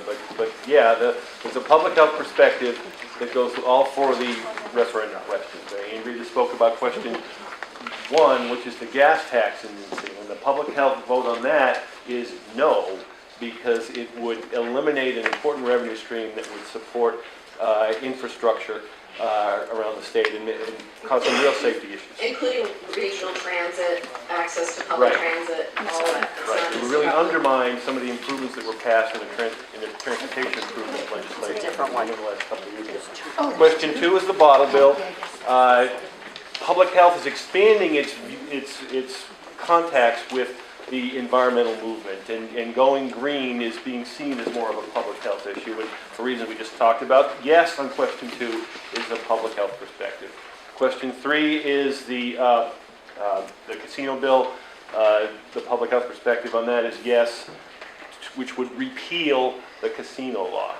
And question 4 is a yes, which would support the legislation that would require employers to offer sick time to their employees. So no, yes, yes, yes. I'll have what he's having. And I would just say the word earned sick time. Yes. You know, it's not a giveaway. It's people just like all of us. X amount of hours, you get X amount of sick time, just like the rest of us work. Exactly. Yeah. I just thought I would share with you an email that I just got from the South Shore Chamber of Commerce. I am a member of the South Shore, and they have taken positions on the ballot question, okay? So, they're not in favor of expanding the bottle bill. These have implications for both the general business climate, individual businesses on the South Shore, and employees. So, and they go on to talk about why this is bad for business. And my point in this group is to emphasize the fact that we need to be able to speak the language of the for-profit sector, who are positioning these, and they have a lot of money, and they're positioning these as good for jobs, bad for business. We need to address those issues in those words and show them why we're right. Not just wave the flag for higher moral grounds, but talk to them in words that they can understand. Really, really very good point. And, we were talking about that a bit earlier, about talking the language of, of hospitals and talking the language of community organizations. And it, no matter who you're communicating with, we're all going to have slightly different jargon, different metrics, different perspectives. And, that's, lesson number 1 in outreach advocacy and lobbying is, again, speaking to people where they're at. That's really, thank you for that. Any other thoughts on the ballot initiatives? Yeah. I'm from Rhode Island, and we have the issue of gambling and casino and extending it. And as far as a public health issue, it is a public health issue because people who have limited income have perhaps a surplus of time that they're unemployed, and so they go with the hope of winning money, and they spend all their money, and then they have more needs, and their children have needs that are being neglected. So, and then you have the ones who are advocating for the casinos about jobs, bringing 350 jobs. Those are low-paying jobs. Those are not necessarily jobs that Newporters or the people from the island are going to be given. And then they talk about the construction. It's going to go to people outside of our area. So it's, I hope that gambling is done away with and is not seen as a way of financing people's So you can see, budget. Thank you. I hear it, and this is why it's so important, because you can see when big companies, the Koch brothers, have so much money to put on TV, on radios, online, to spin things in a certain way, and it's very easy to digest, right? More jobs, it's good for the economy, and it's very easy to just embrace that. And if there's nobody else with a coordinated, consistent message speaking the other way, what are we going to say? So again, yet another reason for being an advocate. Nobody can be involved in every issue and every campaign along the way, but to think about what it is that you, as an individual, your organization, as a group, to think about what it is that you care about deeply and choose a couple priorities to focus on and to see it through, because otherwise we're just going to be hearing that kind of babble that's not very, that doesn't think very long term. Okay, so about ballot initiatives, here's just another question. We're going to move on from ballot initiatives. If you are asking your members or your colleagues to support a ballot initiative, is that lobbying? No. Word, yes. I would say. Yeah, no, it is. It's part of grassroots. It's part of grassroots lobbying because it is the body is the general public. So it's not, but there's nothing wrong with that. Like you said, lobbying is not a dirty thing. So for those of us that have federal money and we're not allowed to lobby, is that the kind of lobbying you're talking about? Are you 100% funded by federal money? No. Okay, then you can use the other money. That's how you get around it. Are you 100% funded by the state? Then you need to be but do you work 100% of your time, 24 hours a day? Oh, no. I don't work with student all the time. Okay. So on any issue, any person, anybody with a pulse, anybody with, a kid that can make a phone call or send an email, anybody, it just depends on function of where you're physically sitting or standing when you do it, what computer you're doing it on, what phone you're doing it on, what email login. Use your personal email. Just everybody here have their own personal email. Okay, so yeah. Yes. I do want to say about that I work for the Cleveland Neighborhood Center in Pittsburgh. It's a small grassroots organization, and we are allowed to advocate. So we say advocate, it's not lobbying, right? And we can organize. So what we do is we go to our board of directors, and they can decide what they want to support and what they cannot support. So, for example, we decided to say yes on 4, so it's the only one that we can publicly talk about and support, because otherwise we didn't take a position on. So if the board approves it, then you have permission to do it. That's how we've been doing it. And ultimately, I think the phrasing of it also is a key part of it. If you're asking someone's consideration of a particular ballot question, but not necessarily telling them how to vote, that actually will be deemed, if the federal state makes the decision. You're asking someone's consideration of an issue, and here would be the reasons why. You're not telling them how to vote, but you're presenting the case that all but. Exactly. Thank you. You had a question here. We'll go back to that. Yeah. Well, it's not a question. It's really a comment and a statement. Unless your contract says, or whomever you're employed with, that you cannot lobby at any time 24/7, then you as a citizen have the right to lobby. Absolutely. It's only those who are registered lobbyists that cannot do that outside, because that's a condition of the contract. Right, and so I just passed around here, there's a front and back to it. And the front, one side of it talks about the key ingredients about what constitutes lobbying. And it's a recipe. If you don't have these 3 ingredients there at the same time, you're not going to make a lobbying cake. And so there's direct lobbying, which is you talking specifically to an elected official or a staff member involved in that policy. So that's one key ingredient, is there's a communication. So the second key thing is that you're talking about specific legislation. It might be a bill that's already, been filed, or it could be something, it's proposed legislation. It might not have a bill number yet, but you're talking about specific legislation. And 3, you need to have an opinion about it.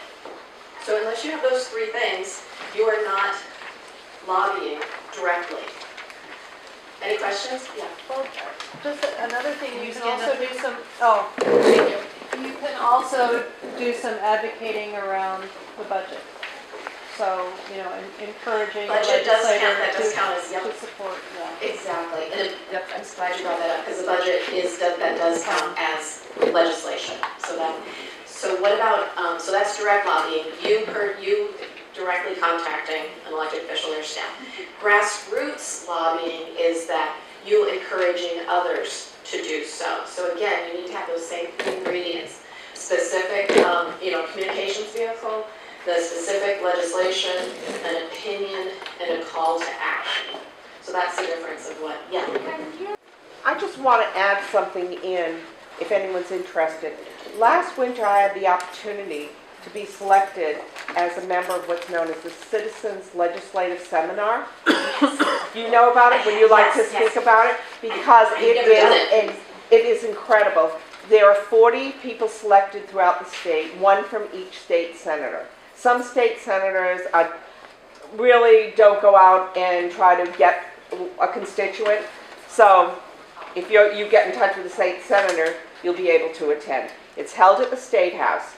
You will meet, starting next year, will be the president of the Senate, which will then in March be Stanley Rosenberg, and he's there. You will be given information on a bill that's pending, and you will go through everything from a public hearing to a meeting among other senators, and then presenting in the Senate chamber. Ours was gun control, and it was really incredible because the people coming in, we were told to work on both sides, and you get to meet so many senators in those 2 days, as well as people who work for lobbying groups. Can you say the name of that program again? Citizens Legislative Seminar. They run it twice a year. Legislative Seminar. And I would suggest anyone who really wants to know what goes on in the State House, this is a 2-day lesson that is, you walk out and say, these are 2 great days I've spent for wherever you work, that you can come back with. And we do spread the word on that to our members again. So again, if you sign up for our e-letter, those are the types of things when they I would encourage you to try it. I want to. Yeah. Yes, Beverly. Also, I'm sure your area probably has a League of Women Voters. And so oftentimes, while they're more around civic engagement and getting people to get out and vote, they do sometimes have positions on different legislation. So, just to add to that, they tend to have the best and clearest explanation. yes, They their write, language is if very you vote down to yes, earth. it means this. If you vote no, it means this. Because very often the question is constructed in such a way that, you think you're voting one way, but it sounds something different. So that the League of Women Voters are very clear when they give their explanation. You can bring it in with you. Yes, and you can bring it in with you to the poll. Did everybody get that red booklet from the League of Women Voters about the ballot initiatives? Some people get it? Yes. And you know what the other thing is? That some 17 Senate districts in the state are going to have a 5th question. My woman from Gardner's nodding too, and it's about, I don't even know what it is, I don't know what the wording is of it, but it's something about restricting women's right to choose. It's not a binding thing, but it's, like you only need 1,200 signatures from a Senate district to get it. You said if you have more than...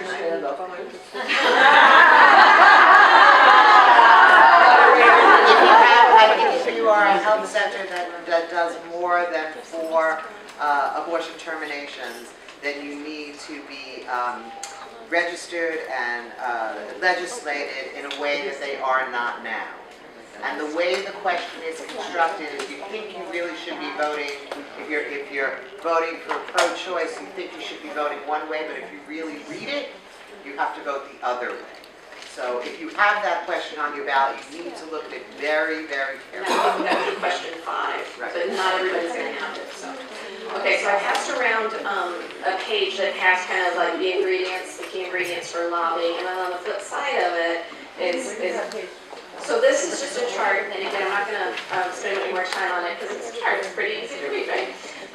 This is just talking about, if I, can I comfortably, legally work on voter education? Can I help encourage people to remind to vote? Absolutely. That has nothing to do with who you work for or whatever. As long as you don't get, your boss doesn't fire you because you're not doing what you're supposed to. That has nothing to do with lobbying or advocacy. That is voter education, voter registration. That is pretty clear. And then it defines the other different topics of what if, I'm partially funded by the federal government, what if I'm 100%. But again, keep in mind, you have your out-of-job time. And you can be involved in things as an individual. It just means that you're not representing, say, your employer or if you're on a board of directors or something like that. So you can always represent yourself. So the other questions we wanted to pose to you were, any experiences folks have had with your organization. If you had experience, advocating, lobbying for a specific policy in your community or at the state level, any others beyond the ones we talked about from last year that maybe didn't go so well? Yeah. You want me to stand up? Please. I was involved in, for many years, trying to make Massachusetts not the only state that didn't allow pharmaceutical coupons.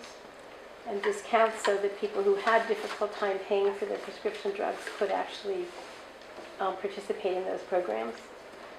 And did you partner with other? Lots of coalition work. Okay. Lots of But coalition. it didn't have.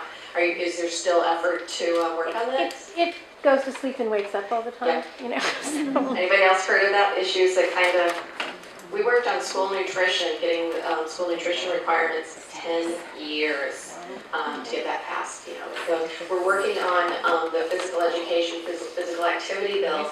It's gotten farther than it ever has before, but you know, because requiring physical education or activity in school, guess who keeps knocking it down? The teachers, yeah. Wow. Yeah. I think people know about the Chapter 257 rates, set rates to pay providers a fair rate for the work that they're doing.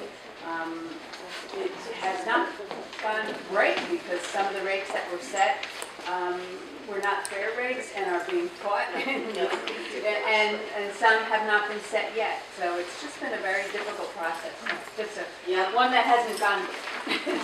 It's true. I mean, there's many. What about locally? Anybody works in their city council or town meeting on anything? Yeah. It's okay. She's just someone who's involved in advocacy, and I like her. Well, I'm going to pass around an article from the Sentinel and Enterprise, which I think Joanne and you see. The town of Westminster in North Central Mass, they're trying to be the first municipality in the country to ban any sale of any tobacco products. Yeah, and there's a really sad picture on the front of some cigarette store owners. It's really sad for them. And then also the city of Chelsea. Anybody here from Chelsea? All right, you want to tell us what Chelsea's working on? Oh God, I'm not actually sure. It's funny enough I should know, but I lived there and I don't. Oh, yes. That'll go down, that's going to go down real fast. Well, they actually, so it's banning artificial trans fats in the city of Chelsea, and they actually got it passed a couple of years ago, and then right when it was about to go into effect, all of a sudden, the big soda companies, or McDonald's, I'm sorry, it's McDonald's, all of a sudden said, whoa, this means we're going to have to reformulate like our whole menu and everything. So they worked a deal and kind of pushed back the phase-in timeline for certain things. And meanwhile, folks in Chelsea have been working, through the whole vertical integration. They're working with not just the retailers and the restaurants to help them choose different products that they can afford and that they like the quality of. They're working with the actual bakers who make the pre-made dough. It's amazing what they're doing to be able to say, we want to ban trans fats in our city, and which could actually be pushing McDonald's to reformulate. I just wanted to say a couple words about different kinds of advocacy, because you can hear me okay? Yeah. Not all rules are made by elected officials. In fact, most rules are made by people like us, bureaucrats, people who work in regulatory agencies, and that's where you can do a lot of education. And one example from Boston Alliance for Community Health is we worked organizing youth and others to get the Board of Health to pass regulations around minimum packaging requirements for cigarillos, flavored cigars, for banning the sale of fake cigarettes. The e-cigarettes. E-cigarettes to anyone under 18. That didn't have to go to City Hall. That went through the Board of Health. So it's often important to figure out who makes which rules, so you know who to go talk to try to convince them or educate them. Such a very good point. That's a whole part of advocacy, and whether you even have to worry about lobbying. Thinking about who's the right person that needs the right ask at the right time. Yeah. So I will stand up. I'm Inder, and I wanted to say Jackie and I met 19 years ago advocating to change school health curriculum so that it could include just all different kinds of things One of them happened to be a growing up program where we taught children about what their body was going to do and how it was going to change. And I have to say, we had 500 people show up at the hearing, and they called us all kinds of names, and but it was an amazing process that we were finally actually able to do that. And the city of Everett was able to give us time to train teachers, nurses, health educators, and we spent 3 years and really did, I think, make some tremendous change in the city. And I think some of those changes still hold today. So fascinating work. That's awesome. And that's the other point of it, is that sometimes it's going to be it's going to be, a local with your Board of Health, with your school department. But again, it's thinking of a strategy. Who do you need to know what you are hoping to have happen? Who is it? Before you do anything, is to know who's the decider in that situation. And that's something that we can also help you with. We may not be able to help you down the road because we're focusing on statewide things, but we can help you with strategy, brainstorming either strategy or policy. And there's so much, there's wisdom in this room too. And I think that's what when I was talking with David and Wendy and putting this together, is to know that there's a lot of wisdom in the room. There's a lot of wisdom in Western Mass as well that are thinking about these things, of who've made efforts to make significant changes in their community. And so, I think, do you guys want to say anything about what some of your intentions are for the CHNA statewide? I'd rather hear what people have to say. I think they've heard my intentions over and over. So what do you think we can do as a statewide body? Say it. Change the determination of need process. Okay, and how many people agree that that is something that we should be looking into? I would also say advocating for stronger relationships between CHNAs and community benefits departments. Great. That? Educating the hospitals, the public about who you are and what you do. So we had a public health commissioner years ago, John Arbeck, who was very CHNA pro, and he was very strong supporter of ours. And our current commissioner, Cheryl Bartlett, has not been so supportive of CHNAs, and she has her reasons for that. And she's now is leaving. We know we're going to be getting a new governor, who then is probably going to appoint someone new. And I think that if we want to do anything, we need to educate that new commissioner of public health why CHNAs need to stay strong and why they're an important component of what goes on in all of our areas. So, David? Yeah, I just wanted to say, building on that, there's a process prior to the person getting appointed is helping choose who gets appointed and figuring out where those decisions getting made, whether it's the Department of Public Health or in Boston we're getting a new head of the school of the Boston Public Health Commission. They appointed a search committee, so we've reached out to every member of the search committee and had some individual meetings with them to explain what our agenda is. And similarly around the school superintendent, because we feel like we want a school superintendent who really understands how public health and education There's also transition memos being written too for every agency. But I think a lot of us don't even know this stuff. I didn't know Cheryl Bartlett was leaving. I think there is a breakdown in communication for all of us, but I think the fact that CHNA's never had any kind of support has hampered our efforts. And I know talk about healthcare for all supporting the PFACs. So PFACs have annual meetings and communicate and websites and webinars and reports and just the layers matter. So I think the yes, being able to identify a person who is one thing, but also having some funding in the CHNA. Right, so I think that that's part of our problem, is we all come to the CHNAs as volunteers.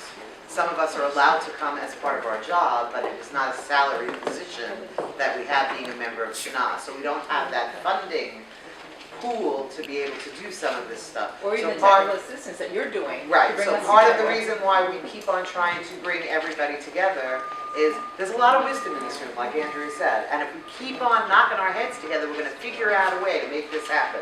You and then you, go ahead. I don't stand up, please?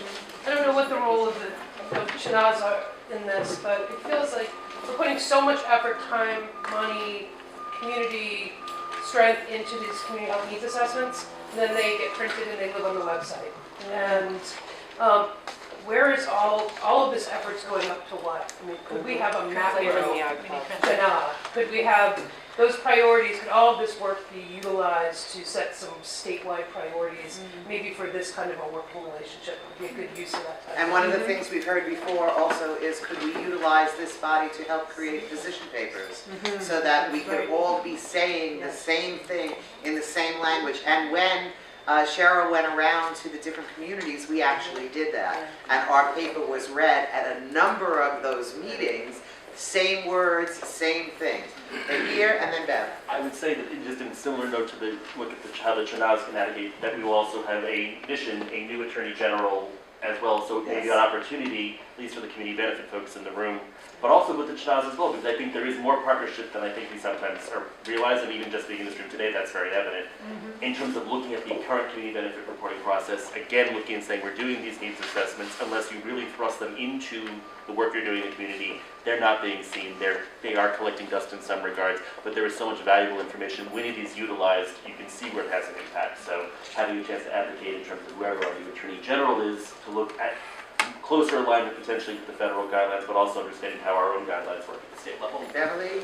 So sort of in line with what Lisa just said about the needs assessment, wouldn't it be nice too if we had some mechanism for bringing all those together and looking and seeing, the community needs assessment from Boston and Cape Cod, and are there any similarities? And if there are, then maybe we can say, I see you're working on suicide prevention, what are you doing? And here's what we're doing. And because that would be an easier way for us to share information, as opposed to just kind of like trying to murk through everything and say, I wonder who else across the state is doing work like that. The other part also, I hear what you're saying about the process of new commissioner coming in and there is a way to communicate. But the other part, the crucial part is that educate your legislators locally, because they become an advocate for us. That is an important tool, because unless you reach them, because then they are at the State House or communicating with the commissioners or the program directors or bureau directors. So please educate your legislators, irrespective of who gets elected.